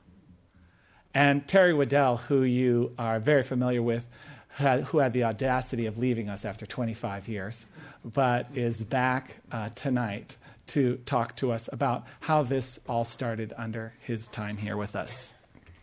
And with that, Terry? And it's actually been 35 years that I've been dealing with this. When I was asked to come back and talk about this situation, I had just spent a week in Poughkeepsie with my son where he's going to college. And the reason I bring that up is because the only way I think I can explain why the FCC created the situation that they did 36 years ago with our signals is they must view the entire world as being full of Poughkeepsies. Because if you know Poughkeepsie, it's basically a city that's right in between Albany and New York City. And you have an urban area, and you have a suburban area, and then you have a big rural area with a lot of hills and trees before you get to Albany in New York City. And so when they allocate the radio station to Poughkeepsie, they give it enough power to hit the urban area and the suburban area, and enough to get quite a bit of the rural area, but not so much that it interferes with the radio stations that are in New York City or Albany. Okay? And if they make a mistake in those calculations, okay, because there's lots of hills and trees in there and not a lot of people. Okay. So let's take a look at Southern California as if it were Poughkeepsie, the way that FCC looks at it. And you can see down there in the lower right-hand corner where that little blue marker is, that's KSBR's transmitter, which, if you don't know, is off the corner of Antonio and Ortega Highway, just above the dump there. And you can sort of see those green lines there, and that sort of corresponds to the rural and suburban and urban areas. So let's just take a look at the KSBR lines. And those, by the way, according to the FCC, are called contours. And it's the 60, 50, and 40 dBu contours for the test later. And you can see the kind of rural contour there extends throughout Orange County, if not beyond. And technically, ideally, within that area, if you've got a good radio in your car, you can pick up KSBR. You should be able to pick up KSBR, maybe with a little bit of interference every once in a while from KCSN. But for the most part, you should be able to pick up KSBR. That next area is sort of the suburban area from Santa Ana down. Anybody with a good car radio and anybody with a stereo in their home with an antenna should be able to pick up KSBR. And in that inside area, that last ring, that's the primary coverage area. And that inside contour is called the protected contour because anybody with any radio should be able to pick up KSBR at any time without any interference from KCSN. That's the perfect Poughkeepsie world. And if you look at the KCSN, they also have contours. You see KCSN's contours are bigger. They are licensed with twice as much power as KSBR. Their protected contour actually extends from the west side there through downtown Los Angeles up through the west part of the San Gabriel Valley and, of course, covers all of the San Fernando Valley. So that's the ideal perfect Poughkeepsie world. This is reality. Okay, this is just focusing in on the KSBR signal. And you can see there that in that rural area, the distance signal, by the way, red is bad, people receive a lot of interference. That interference can be as little bit as, basically KCSN stepping on top of KSBR, but for the most part, it's creating static. That red area is a no man's land for anybody trying to listen to 88.5. And that red area covers not only our fringe contour, but also our distant contour. And you can see even within the protected contour, and I see some of you nodding your heads, you know that even in our protected contour, we receive significant interference from KCSN. In fact, 40% of the population within our protected contour, more than 230,000 people, you can't listen to KSBR because of interference from KCSN. You look up at the KCSN situation, you don't see the contours in there, but remember again that their protected contour runs basically just below the Santa Monica Freeway all the way through downtown LA up into the San Gabriel Valley. And you can see a significant part of their protected contour is interfered with as well. And of course, all of their fringe and all of their distant contour is also a radio no man's land for anybody trying to listen to 88.5.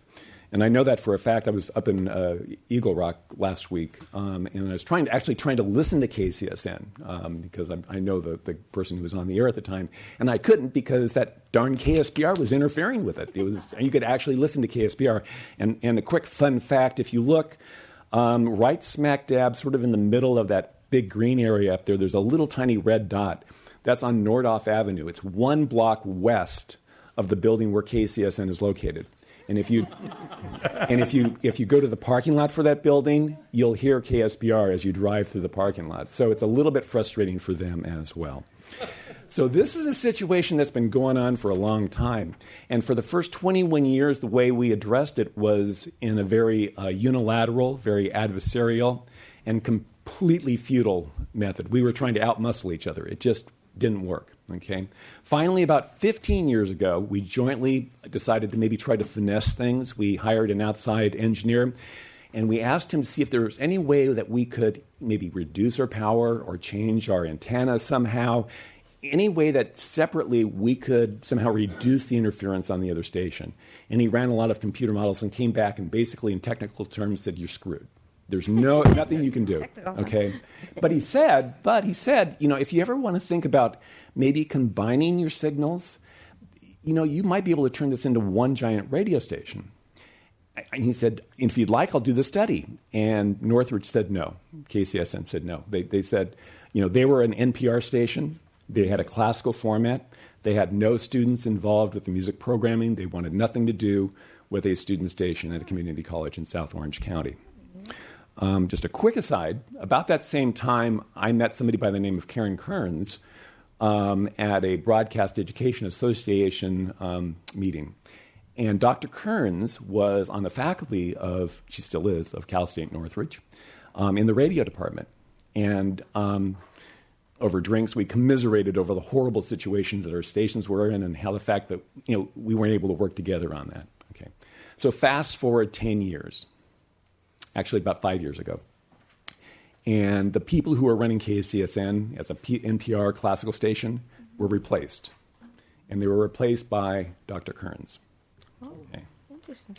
And she hired, to run the station, she hired a guy that I also knew professionally by reputation. He had programmed a lot of really well-known stations around the country, including one of Dr. Burnett's favorite stations up in San Francisco. And I also had met him a couple of times when he was the editor, one of the editors of Radio and Records magazine. And I went to Dr. Burnett and I said, I don't know, but I'm thinking we might get a phone call from them. I know these people who are now running the station. And he said, yeah, answer the phone, see what they have to say. And 6 months later, they did call. And we began a long conversation. After several months, we decided it would be worth going back and maybe doing that study. And one of the reasons for that is that the technology involved in synchronizing the signals has improved significantly over the last 15 years. Now figure. Now it uses GPS technology. You can do a lot of pretty amazing things. So, having said that, this is what we saw. Okay, remember red was bad? Green is very good, but yellow is really good too.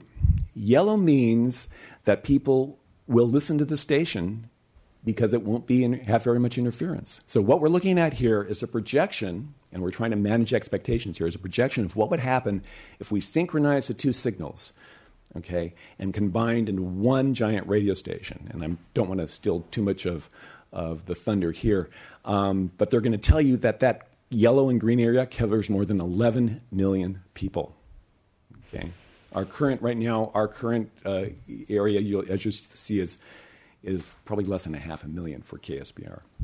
So we were pretty excited about this. Sky Daniels is the program director, and he went to his bosses. He went to the provosts and to the president of Cal State Northridge. I went to my boss, Bart, and then we went to Dr. Burnett, and we all got together. We all met together in Dr. Harrison's office, the president's office up at Cal State Northridge, looked at this data, and realized that even though there were a lot of details to be worked out, that this provided an opportunity, the potential opportunity to not just bring together two radio stations, but also two educational institutions and also two artistic and cultural communities. And then I retired. And so I'm going to turn things over to Bart and Jim to talk about what happened next. Okay, so there's a lot of history there, and that's where Bart and Jim come in here. Terry, of course, with Dr. Burnett and others at Saddleback, did a lot of legwork to get us to this point where we have in front of you tonight a letter of intent, which we should emphasize is a non-binding letter of intent. It really is just an authorization from you to begin negotiations to talk about some of the nitty-gritty issues that we're going to have to work out with our partners, potential partners at Northridge. So what is our intent? Just to sum it up, it is to create a very equal partnership in a joint venture that results in as much as possible in radio and interference-free signal, which will, we think, allow us to provide very superior service to our students, to the community and to the institutions, Saddleback and Cal State Northridge, and in the process increase both audience and fundraising. So that would involve synchronizing the signals, as Terry said, of KSBR 88.5 FM and KCSN on the same frequency, adopting through some market research what's determined to be the best unified 24/7 format to build audience and ultimately fundraising in what is the number 2 market in the country, Los Angeles and Orange County, targeting a 25 to 54 demographic. We think we can provide significant student opportunities in the process, not the least of which the opportunity to be exposed to an audience of, as Terry said, 11.5 million people ultimately will be the geographic coverage of the stations. Both institutions, Saddleback and Northridge, would have opportunities for on-air branding. The station would be co-branded as a joint service. We'd be able to talk about various initiatives of both of the college and university on the air, and ultimately create what is a full-service, full-coverage radio station in the second largest U.S. media market, which is an incredibly rare opportunity. So to look at some of the win-win partnerships that would occur, as it was mentioned, we would go to reaching all of Los Angeles and Orange County, which covers 11.5 million people. We predict that our weekly audience would be, in a few years, up to 500,000 people. Currently, we use the general fund, but a radio station covering this size of area, similar to KUSC or Santa Monica City College or Pasadena, we believe that we could be raising up to $5 million a year in the near future. So those are some of the figures that, of course, excite us. So as far as where we go from here, if the non-binding letter of intent is approved, that would mean we would have the authorization to begin negotiating some of those issues where we talk about governance structure of the joint venture, procedures for budgeting and database management and human resources, and ultimately guidelines for programming and fundraising decisions. From there, we would commission some market research to determine the best opportunity in the marketplace for the radio station. We have all kinds of equipment and technical questions to solve to make sure that what works on paper, as Terry told you, actually works in reality, but we have it on very good engineering authority that it will. When we get to that point, we would want to create a promotional campaign to launch the station into the marketplace and get a lot of attention for it and for the institutions. And then, of course, the final things we would do would be to talk about the final determination of programming schedule, staff responsibilities on both ends. And we think if we are very optimistic and get to work on all of this behind the scenes, we could possibly begin this joint venture in mid-2016. So that was a basic overview of our intentions, and I wanted to pass it back to Deborah Fitzsimmons and open it up to any questions that you might have, and thank you very much. Deborah? Okay. I know you're going to have a lot of questions for them, but I just want to remind you what we're asking for this evening. So what we're asking for tonight is for approval for authorizing us to finalize the letter of intent with Cal State Northridge, and then to move into next stages of negotiations.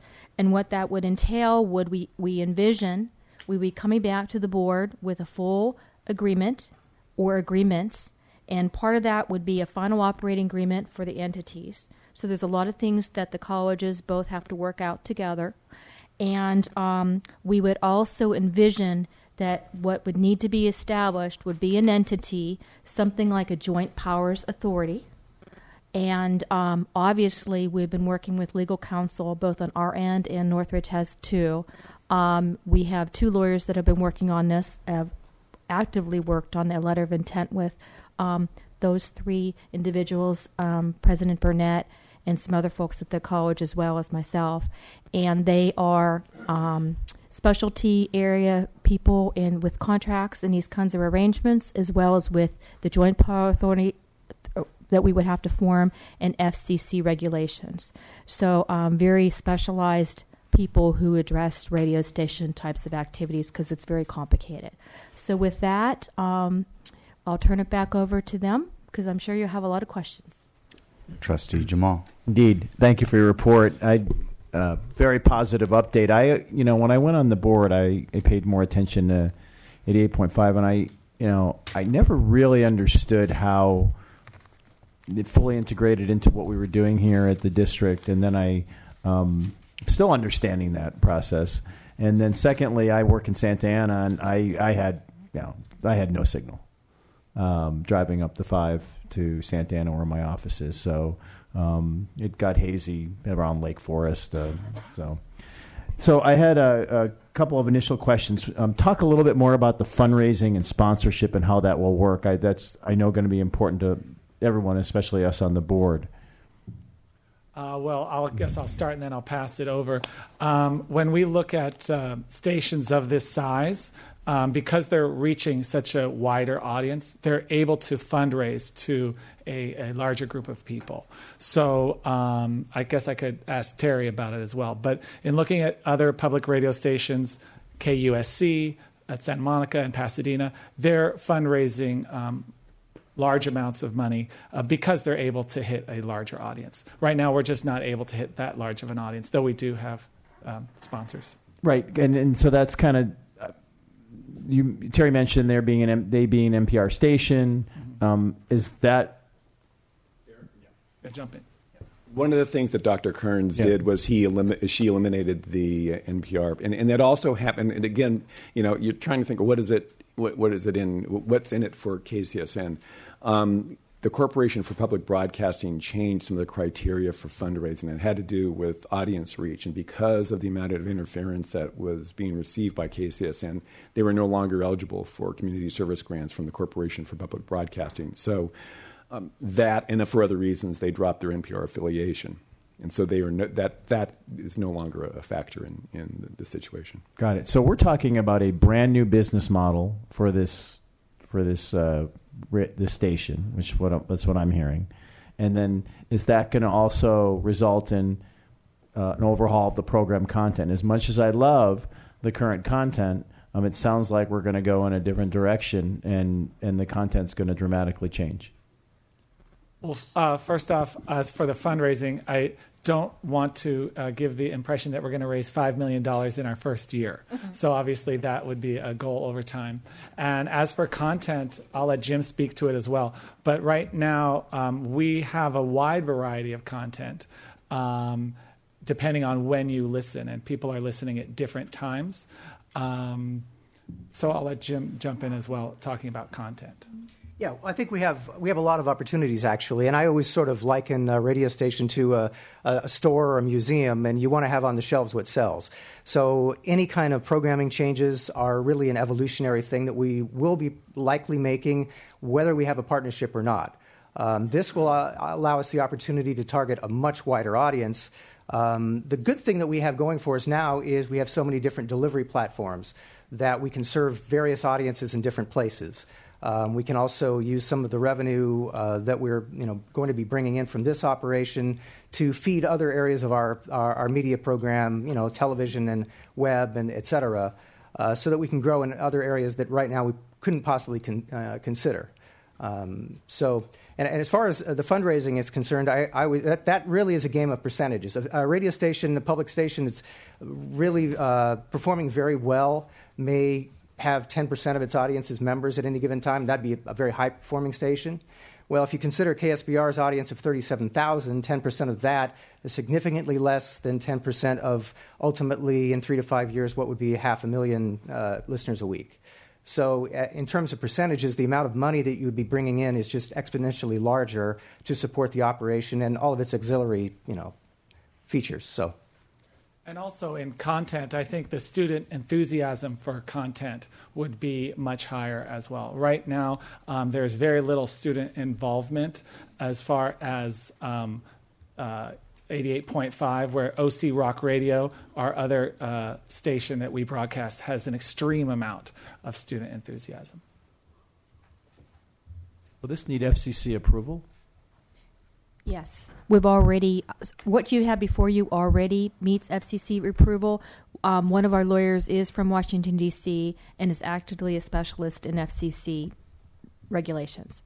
So we'll be working with the FCC on this to make sure everything will be abiding by law, of course. Thank you.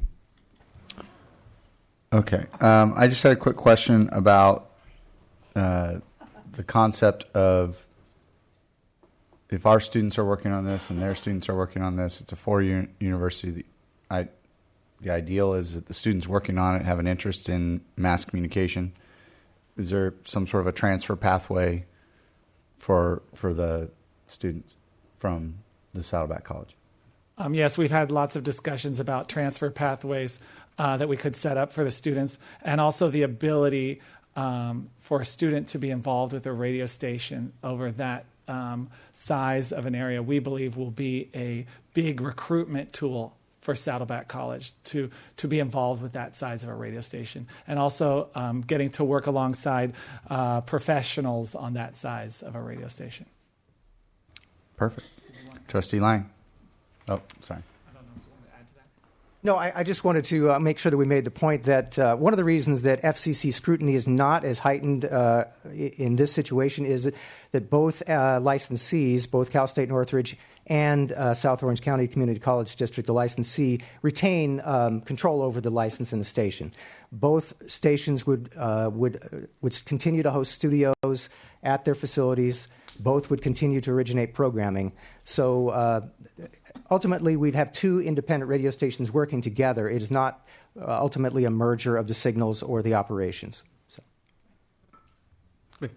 So I think you answered some of my questions. I think one had to do with the programming. I think that there are a lot of folks that like to listen to the radio station for some particular niche, maybe like jazz or something like that. And I think we'll probably get some feedback and some people have already gotten some feedback to say, oh, they're going to do away with this or that, and we lose some of our existing audience by trying to appeal to maybe a larger group of people, and how does that change the culture, if you will? So and if you want to address that a little bit more, you can certainly. The question that I had though was obviously you're right, Bart. I think that you won't be able to raise a lot of funds immediately. It's going to take time once this thing melds together, and I'm wondering what sort of upfront costs that we might anticipate in connection with this collaboration that we're looking to enter into. Sounds like we're already incurring some costs in terms of legal fees and others. So I'd like to get some sense of that. Let me address real quickly the format issue, programming issue.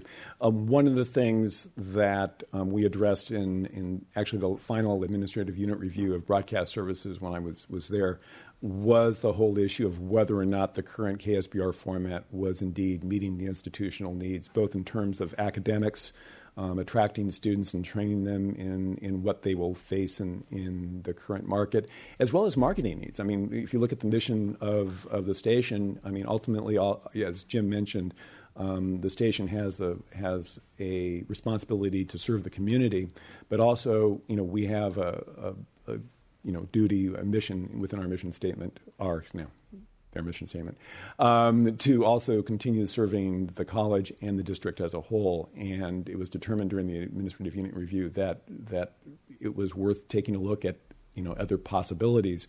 And one of the things I was happy to see in this letter that's been worked out by these folks is that it indeed does call for a full survey of how that can take place. Thanks.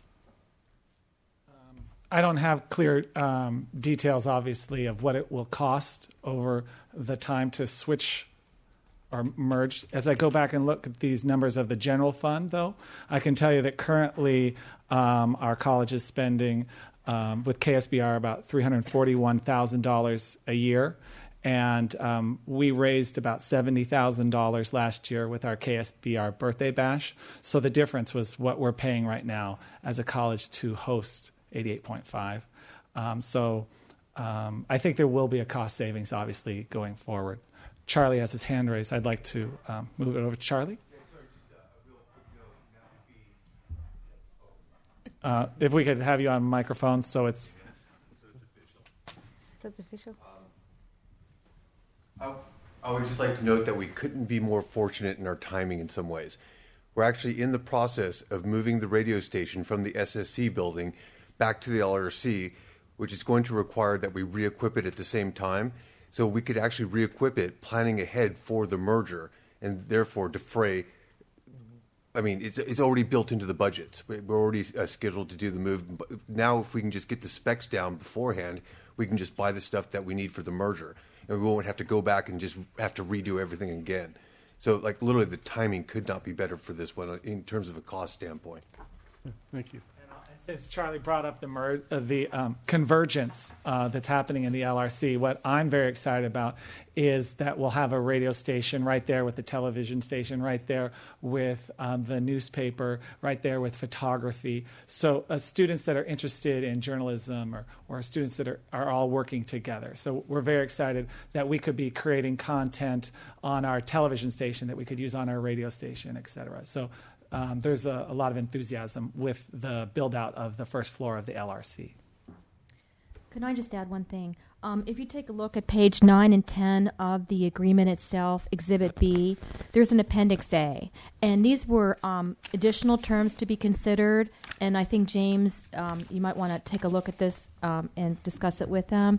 There's over a dozen different areas in which this next phase, after the LOI is executed, that the two colleges will be working together on and defining these things. And as you can see, the day-to-day operations, specifically the budget, expenditures, fundraising, how they're going to do it together in a collaborative manner, how they're going to divvy up the funds, et cetera. The devil is in the details, but what's good about this is if you approve this tonight, it'll give the college authorization to explore these and to determine whether it's feasible to do. And we can always back out because the LOI is non-binding. Yeah, we have, as we said, a number of issues to work out. That would be how we, make decisions about key personnel, how we make decisions about major changes, what budget responsibilities each side has. There may be sort of a ramp-up period where certain costs are covered on the Northridge side and other costs we agree to cover on this side, depending on what we think our actual revenue potential is over the next 3 to 5 years. Certainly, we're going to have to work out issues like database management and privacy between the foundation at Saddleback and the foundation at Cal State Northridge. We have the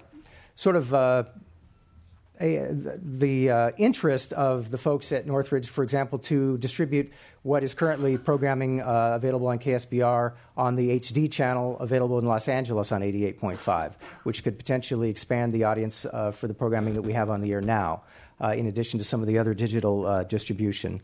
We certainly, you mentioned student opportunities. Cal State Northridge is interested and has said that they would set up a priority transfer program for Saddleback students, which is going to be a major, I think, advantage to our program here.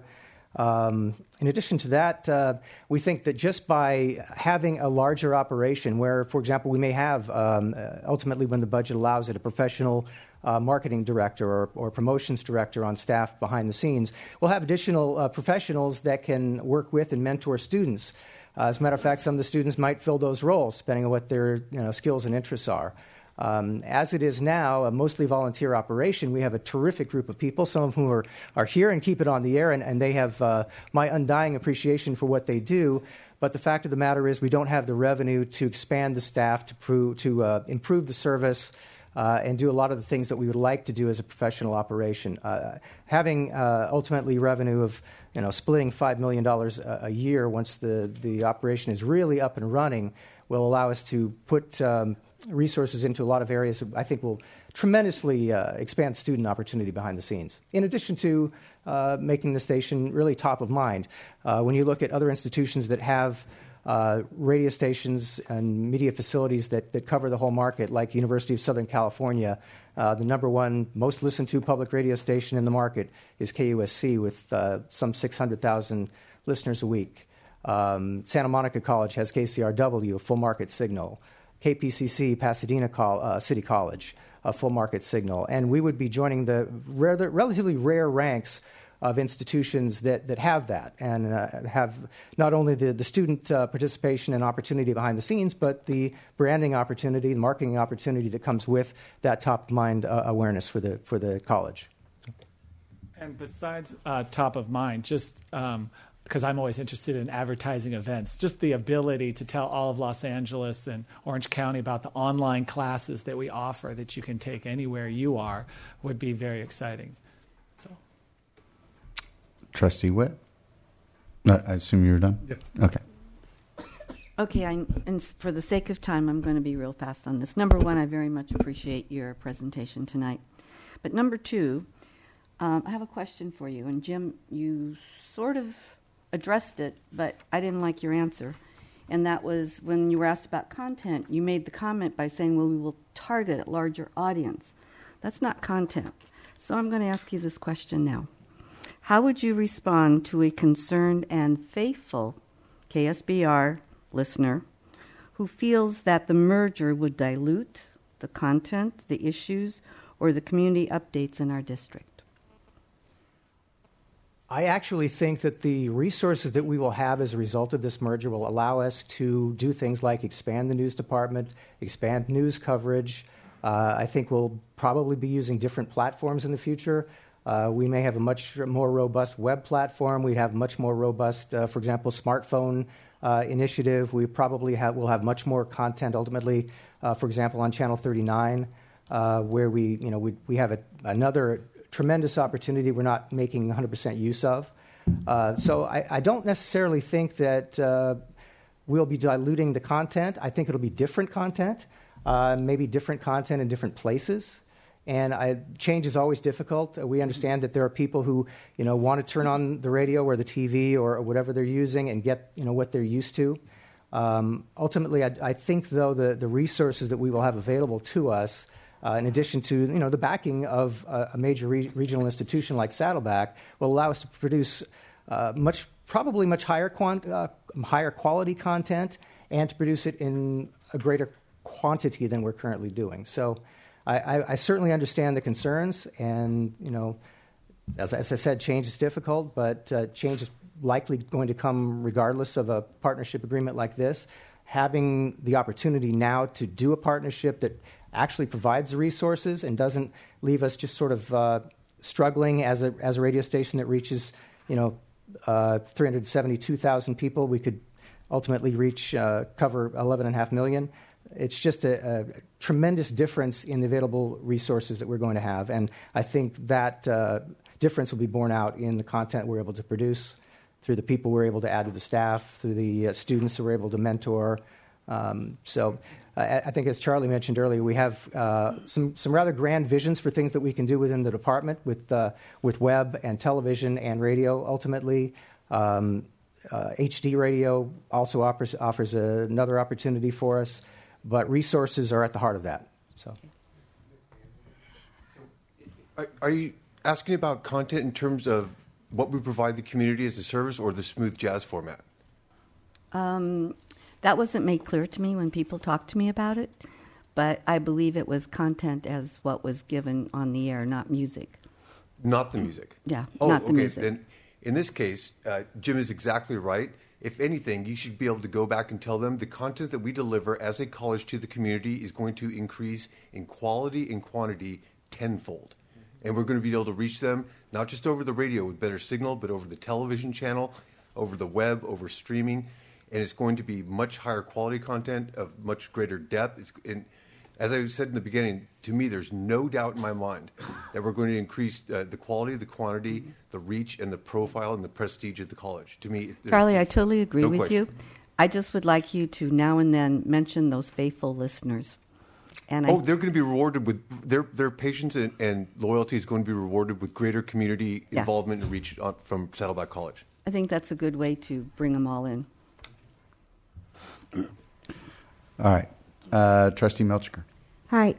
I actually became really excited about your promotion. I too feel that Terry Waddell shouldn't have been allowed to retire, but the two of us. But thank you so much for coming back, and it seems like you helped get the ball rolling for this particular project, and now you're coming back to help promote it. And I'm really thank you for coming back. And it does seem like the radio channel is in good hands, not as good as maybe your hands, but they're very good hands. But anyway, and so I don't want to micromanage it, but one of the questions, you said this would be the number 2 radio market in the country. Is number 1 New York? Is that it? Okay, that's what I thought. And as you talked about it, it did seem like it would be a good opportunity for our students to I know many of the students, our DJs at KSBR, they get a really incredible opportunity to be on the air, and then they get jobs after they leave the college. And as you were saying, how we could kind of work with our journalism department, our TV channel, and our incredibly expanded radio channel to help our students get hands-on practice. Won't it be kind of daunting for some of our students to be DJs for 500,000 students just to start out in that way, in that kind of a venue, in that giant, I don't think we'd put any on the air their first semester. Okay, that's good. Very good. Okay. So, I'm willing to, it sounds exciting to me, and I'm willing to go along with it, because it sounds like a whole new opportunity for us to increase the exposure of our college, of our district, of our students. And I wish you well, and I hope that everything goes well in the negotiations. Thank you. Thank you very much. Student trustee Maman, you were on before me and then dropped off, so I'm going to go ahead and defer back to you. So as Trustee Witt was mentioning, we are a community serving organization, and our radio station is for that purpose as well. And I noticed in item 3B, part 2, where you talk about the how we switch off the programming management between KSBR and KCSN. As a community serving radio station, how would that broadcasting of KCSN kind of wouldn't that kind of dilute our purpose of serving our community, like especially considering that the times that KCSN gets to broadcast, those are prime times for broadcasting, the driving times. Won't that kind of negatively affect our faithful KSBR listeners? Well, I think the answer to that is if the program is coming out of Cal State Northridge for a certain period of time, and these day parts have yet to be fully negotiated. So really what we're providing is just an example of what could happen. But that doesn't mean that Saddleback messages, Orange County traffic, weather, those sorts of messages wouldn't be woven in. We're just talking about essentially where the DJ is located. And by the same token, if a Saddleback studio is on the air between, let's say, 10 to 3, the midday, during the day, that doesn't mean that messages from Cal State Northridge wouldn't be part of the programming. Ultimately, the programming is going to be fully integrated.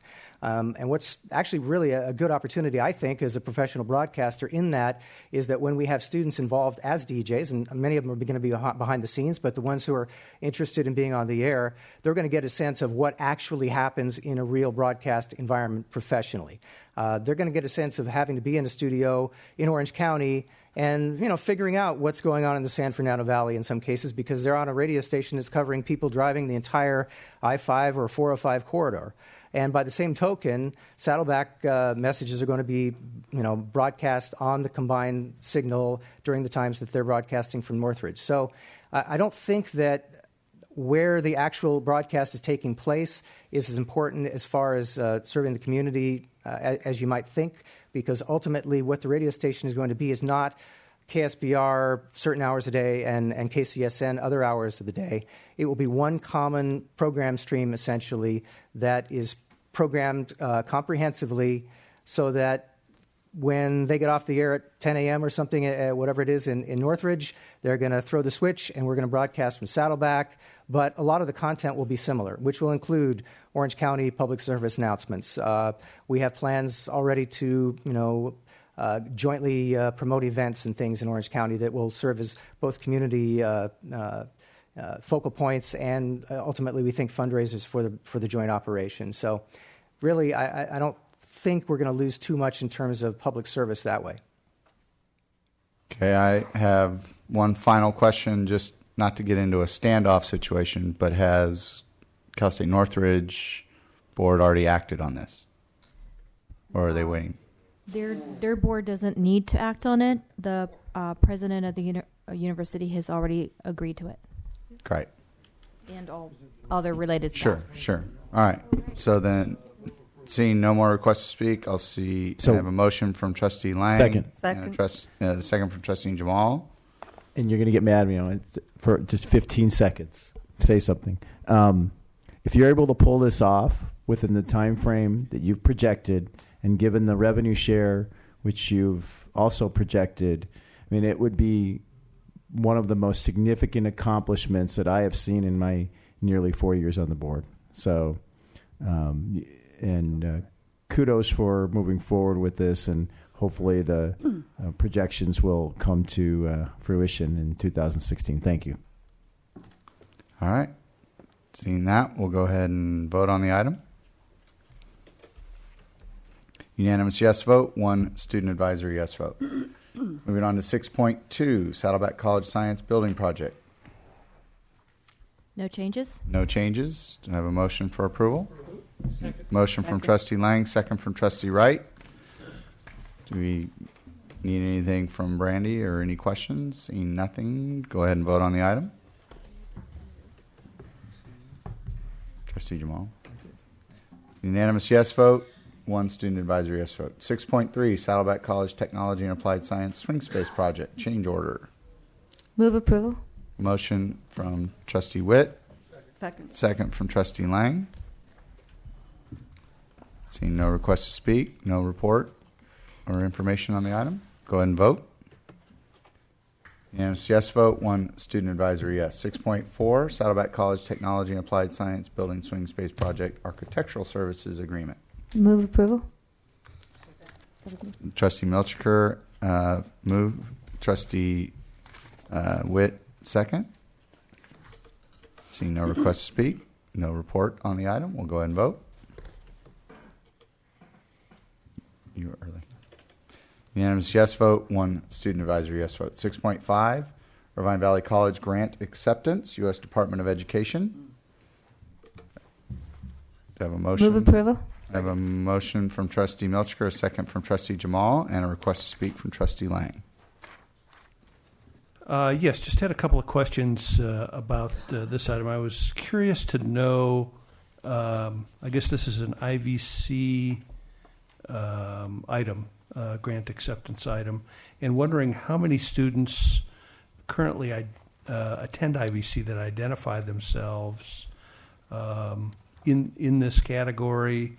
I guess this is a regional grant, so I'm just curious a little bit about the numbers. It's a fairly sizable grant that we're talking about here, and just wondering a little bit about the dynamics. Yes, in order to receive the grant, you have to have a certain percentage of students that fall into this cohort, and we've indicated around 28% of our total population. Okay. And so it's a regional project, is that right? Not sure what's meant by regional, but we are indicated now to be a minority serving institution. Okay. And this particular grant from the Department of Education focuses on Asian American, Pacific Islander, and Native Americans.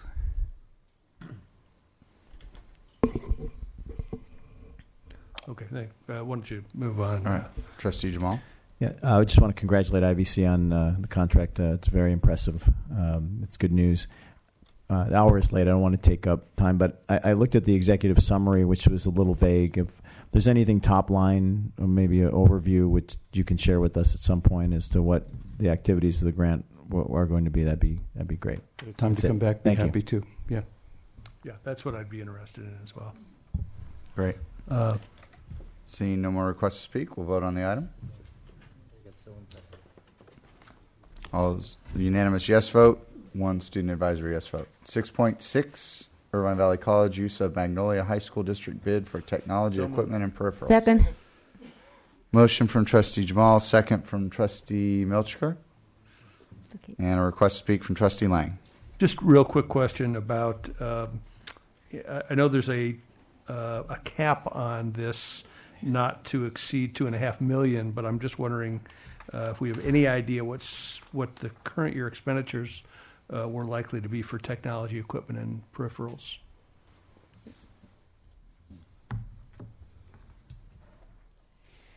I do not. I just know that this is something that was requested through the IBC Department of Technology, and we don't believe that they have basic aid funding for total across the district of 2.5. So IBC doesn't necessarily have to be the only entity at the district to use it. Right, understood. Okay. Just But curious. I can research that and get back to you if you'd like. Thank you. Okay. Seeing no more requests to speak, we'll vote on the item. Unanimous yes vote, 1 student advisory yes vote. 6.7, Irvine Valley College Liberal Arts Building Project, board change order number 5. So moved. Second. Motion from Trustee Jamal, second from Trustee Wright. Seeing no requests to speak, we'll vote on the item. You have a unanimous yes vote, 1 student advisory yes vote. 6.8, Irvine Valley College Life Science Building Project Architectural Service Agreement. Motion from Trustee Lang, second from Trustee Jay. Seeing no requests to speak, we'll vote on the item. Unanimous yes vote, 1 student advisory yes vote. 6.9, board policy revisions for discuss and approve. Already been for reviewed and studied in the last meeting. Motion from Trustee Wright. Second. Second from Trustee Witt. Seeing no requests to speak. Oh. Trustee Lang.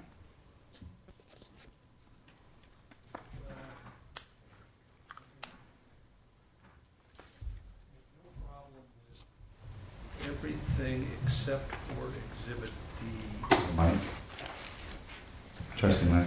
Your mic. Oh, sorry. No problem with any of the language there except for Exhibit D. And I think the wording, particularly in the second paragraph, looks to be somewhat awkward, and I apologize for not communicating this earlier.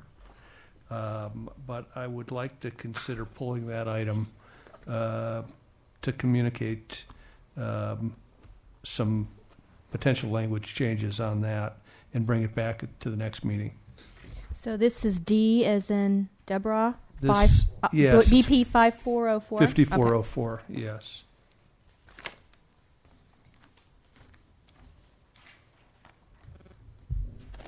You can't Do just. you have language suggestions right now we can do? I do. Okay, here we go. You ready? Mm-hmm. Second paragraph. I'm going to suggest that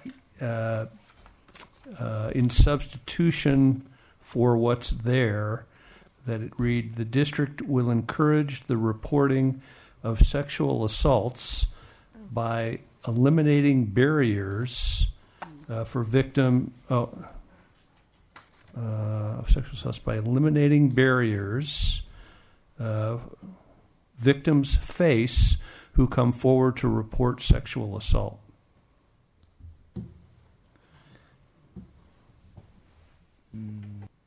It doesn't change the meaning. It doesn't change the meaning at all, Mm-hmm. but it provides a little bit more, I think, parallel language than what's there.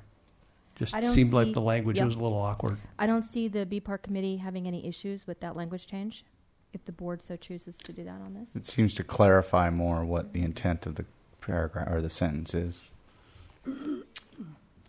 Sure. The district will encourage the reporting of sexual assaults by eliminating barriers victims face who come forward to report sexual assault. You okay with that? And I'm just curious, I'm not familiar with the Jean Clary disclosure of campus security policy. That's a federal policy that our campus police have to follow. We have to report all statistics on various categories of crimes on the college website, both colleges' websites, and there's a lot of reporting that goes along with it. Yeah. Great.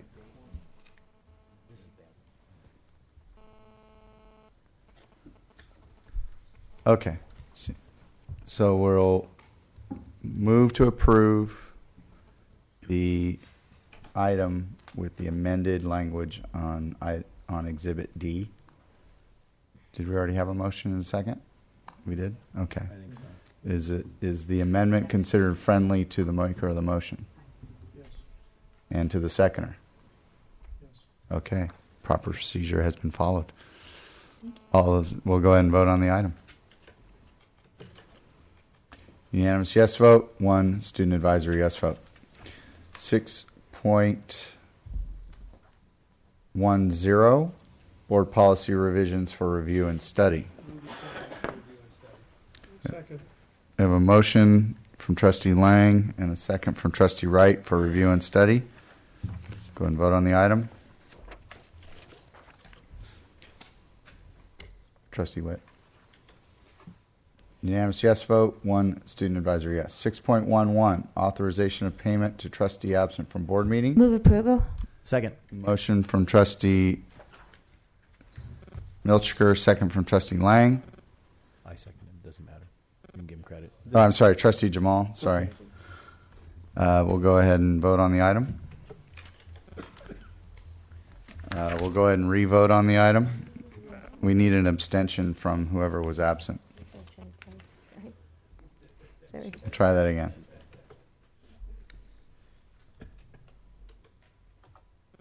There we go. Unanimous. 6 trustees yes, student trustee advisor yes, and an abstention. All right, 6.12. We're now at board agenda item 6.12 regarding a public hearing on the initial proposal from the district to the Police Officer Association. Before we have that public hearing, Vice Chancellor David Begay will provide an introduction.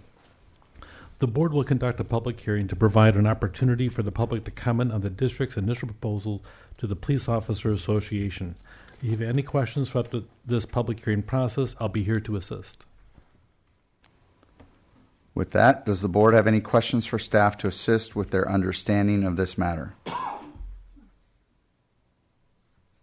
Okay. Board item 6.12, public hearing on the matter at hand is now open. We really need a gavel for this. This is where we need a gavel. We'll get you one for your birthday. Anyway, public comments are not to exceed 2 minutes. Do I have any requests for public comments? Seeing none, the public hearing is now closed. And is there any further discussion on this matter by the Board of Trustees? Seeing none, it is now concluded. Moving on to 6.13, academic personnel actions. No changes. Second. Okay, I have a motion from Trustee Lang and a second from Trustee Jay. We'll go ahead and vote on the item.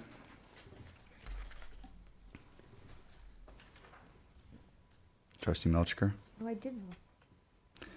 Unanimous yes vote. 1 student advisory yes vote. 6.14, classified personnel actions. Move approval. Motion from Trustee Milchiker. Second. Second from Trustee Wright. There's one change, Mr. President. One change. On Exhibit A, page 8 of 11, underneath I-1, on the very bottom of the page, we'd like that to change from 3 hours to 8 hours on the third line, at the end of the third line. So it's on Exhibit A, page 8, I-1, Aaron Long, and underneath the third line, it's been approved for 3 hours per week, 8 hours per week instead of 3. All right. So I have a motion and a second. We'll go and vote on the item. Yeah. It's your fun. All right. We have a unanimous yes vote, 1 student advisory yes vote. 6.15, full-time faculty hiring. Move approval. Motion from Trustee Milchiker. Second from Trustee Witt. And Vice Chancellor Begay. We'd like to have 3 modifications to Exhibit B. One of them was underneath the arts, communication studies. That is a new position, not a vacant position. Which one? It's underneath the arts division school, the arts and academic discipline, and it's 10th one down. Yes, it's not a vacant position. It's actually a new position. Okay. And then also, IVC would like to add 2 additional positions to this list. Underneath guidance and counseling, one with a specialization as a generalist, one with a specialization as a veterans. And then the general counselor would be new, and the counselor veterans would be vacant. Okay. Trustee Lang. Yes, so I just want to make certain that I'm understanding these lists correctly, and that is that they are listed in priority order. Is that correct? Yeah, for us. All right, so they're listed in priority order. And realistically, how many of these do we expect to fill? On the board report, if you noticed, in fact, that was our vice chancellor's suggestion. We listed a range for both colleges. So for Saddleback, 4 to 8, roughly, is an estimate. And 10 to 14 for IVC. Okay, thank you. All right. Trustee Wright. That was the same. One of the questions was the same. I was just wondering how many you were going to hire, because you had 15 new positions at Saddleback, or 15, not new positions, but hires. So you're going to go do 7 to 8? 4 to 8. Well, 4 to 8. Okay, and for IVC, I think you'll have 30 positions listed there, because you added some more. You had 27. And you're adding a couple of counselors? That is correct. So you have 30, and you're only going to hire probably 10 to 14. Right. Okay. So those will carry over till the next year, is that right? Or do you know? Actually, for the counselors, let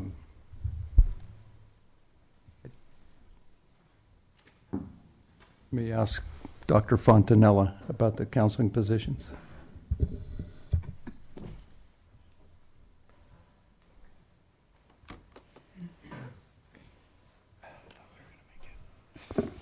Good evening. Would you please repeat your question for me?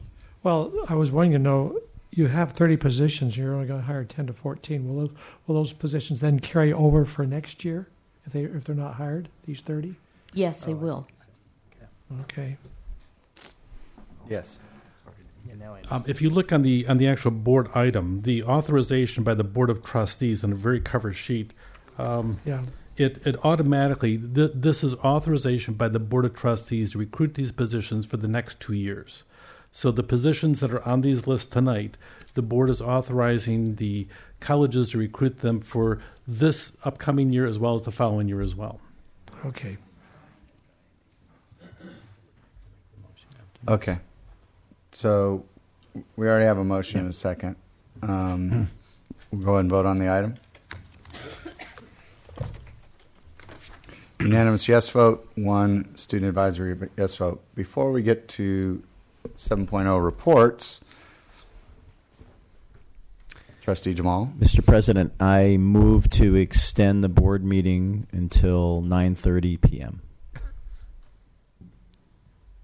That's a motion. Do I have a second? Second. Second by Trustee Milchiker. Got to finish the agenda. Go ahead and vote on the item. Unanimous yes vote. One student advisory yes. One of these days I'm going to vote no. Okay. 7.1, 2016 Teachers of the Year Recognition Ceremony. We have, Move approval. Second. all right.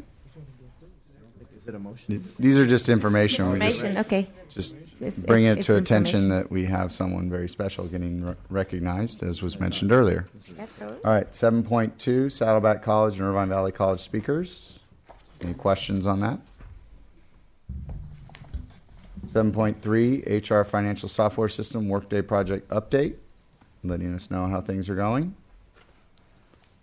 7.4, Basic Aid Report. No changes from last month. No changes. 7.5, Monthly Financial Status Report. No changes on that. 7.6, Quarterly Financial Status Report. Seeing no questions on that. Facilities Plan Status Report. I just have one question on the facilities plan status. Is there opportunity to tour the new science building sometime in the very near future? Trustee Wright. Yes. I just asked the question just last week from Walt Rice, so I don't know if Brandy, did he mention to you? Yeah, and he was going to talk to the chancellor. So I guess I was anticipating your question. But no, we were looking at it, and we'll see. I don't know if go into too much detail, but this particular project is a lease-back, correct? Yes. And though the liability rests with the contractor, to put it that way. So it's kind of strange. They actually run the project. They own the property, you might say, right now. So we have to get special approvals to go in there, but they're going to try to see what they can do. Okay. And I was immediately going to invite you, of course, or Chancellor was going to invite you and the rest of the board. Yeah, the rest of us non-science people. People can come if you want.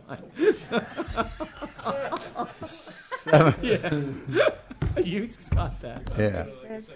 No, not at all. 7.8, Retiree OPEB Trust Fund. Yes, I just wanted to mention that good news this time. Today's balance as of today, compared to the balance in this report, it's increased $3.4 million, so it is coming back up. It's now at almost $92 million, so it's almost back up to the level it was before that big drop. So hopefully it holds and keeps climbing. Good news. Okay. We got 2, 4, 6, 8, 10, 12, 14, 16 minutes left. Just saying. Saddleback College Academic Senate. Good evening, members of the Board of Trustees and Chancellor Portner. We're in the final 6 weeks of instruction in this fall semester. Went very quickly. I'm amazed how far through it we are already. The Solar Decathlon, going to beat that dead horse a little bit more. Finished a week ago, plus a day, and I'd like to commend all of the students from Saddleback and the other colleges who volunteered their time and talents for it. It was a 2-year project, so a lot of energy went into it from our students. Thank you to them. And Trustees Prendergast, Jamal, Lang, Milchiker, and Wright, and Chancellor Portner, thank you so much for attending and seeing what our students could do. Statewide Academic Senate meets November 5th through 7th in Irvine for the fall plenary session coming up. And finally, as a faculty member, I'd like to thank you for approving our new faculty contract. That's it. Thank you. Faculty Association. Good evening. First of all, I would like to thank you for approving the Faculty Master Agreement tonight. And now we can turn our attention to other things that are going on. And a couple of those issues were raised tonight. The first one I think that we're really concerned about, especially in light of what happened in Oregon, is safety, and particularly the ability to lock classrooms. So I think that that's something we want to see happen soon. And the other issue that we're looking at is the online education initiative and its impact on faculty, and particularly on faculty staffing. Of course, there's a lot of other issues, but those are two that are kind of in our forethoughts right now. Thank you. Thank you. IBC Academic Senate. Thank you very much. And thank you for relieving me of the responsibility to wear the green shirt. No. The most diligent. I was diligent and reliable. That's me, Boy Scout all the way. Anyway, I certainly echo my colleagues' remarks, and I don't need to repeat them, but I will add one other thing. As you know, IVC applied for inclusion in the AACC, which stands for American Association of Community Colleges. Oh, it's hard. American Association of Community Colleges. I probably could have come up with that. Pathways project. And we were one of 50 applicants, 50 colleges who made it to the next level of having interviews. So a group of us had an interview with them last Monday, and we should be finding out by the end of the month whether we're one of the 30 schools that will be accepted into the project. But so this is not really giving you any news because we don't know what the answer is. The news really relates back to the accreditation issue, and that is how well all of the fingers and parts of IVC are working together, because this required that we all not only work together but acknowledge publicly that we were willing to work together. And so I wanted to just bring that to your attention. Thank you. Great. Thank you. Vice Chancellor, Technology and Learning Services. No report. Vice Chancellor, Human Resources. The approval by the Board of Trustees tonight of the faculty contract has ended one major gigantic step in negotiations, but implementing it will be extremely difficult in the aspect of we just eliminated something called OSH, which the board probably knows very little about, except it's a methodology of payroll. So Vice Chancellor Bermucci and Vice Chancellor Fitzsimmons will certainly appreciate as we work together to implement the fine-tuning of the contract. So that'll be a couple months. So it'll be a major change is how we do business internally, is how we pay our faculty. So, but on behalf of the district negotiating team and probably the Faculty Association, you've already heard, thank you for doing that. And I've been encouraged by other people to say Happy Halloween to all the Board of Trustees. Thank you, President Burnett. Two-edged message. Okay, Vice Chancellor, Business Services. No report, thank you. Irvine Valley College Classified Senate. We're just chugging along. It continues to be a very exciting time with our professional development funds. We're being able to send several people to conferences, trainings, workshops, many of who have been wanting to attend these for quite a while. So the funds that we were provided were able to do that. We also have some collaboration occurring on the campus with parties being interested in bringing in trainers for specific focuses on subjects such as customer service. They wanted it not to just be that they go themselves, but that they are able to bring it to the campus and share it with the campus community as a whole. So there are a couple groups actually driving those that research and will come to us with and present to us the types of trainings they would like to bring to campus. So we're excited that it's gone outside of Classified Senate and the Professional Development Committee of Classified Senate and is going out, and people are really excited to participate in this. And then the other thing that we're currently working on is with our Classified Senate office is taking one of the smaller interior offices and turning it into a training area where we're going to have about 4 computers that we can utilize. It's a quiet space outside of their usual work environment where they can go and concentrate on online trainings and utilizing online tools such as lynda.com. So that's kind of one of our big projects we're working on right now. And we've done some resource requests for technology and things like that, and gotten really great feedback and support about it. Thank you. Great. Thank you. CSEA. Thank you, Mr. President. Scott Ferguson Green, President of CSEA, Chapter 586. because of the tragedy that happened in Oregon, there have been many classified staff who are, of course, also parents and have children, especially K through 12 and at the community college level, and they've really had a lot of input as far as the administration, school administrations getting involved in PTA, and many of them have actually wanted to volunteer their time to try to secure some of the schools across the state. If you recall, last year at the CSA conference, there was this question about money and how to make our schools safer. Well, now there is some serious consideration of how to reallocate some of those funds to make sure, in the light of the increasing shootings that we've had across this country, that we make sure our children are safe and that our kids are safe, both at a K through 12 and the community college. Also, there is a call that has gone out across the state through CSEA for on this coming November 11th, Veterans Day, to take care of our veterans. CSEA has areas that are divided up across the state. The area around Orange County and the local counties is Area H. And Area H put out a call for volunteers from CSEA and classified staff to take care of the veterans and to make sure that the families are taken care of, that in all ways on that particular day where most of us have that day off, we have a great many of CSEA volunteers looking out for our veterans, and so we're pretty happy about that. Thank you. Thank you. Saddleback, Classified Senate. Thank you. Mike Sauter, Saddleback College Classified Senate, acting as your spokesperson today.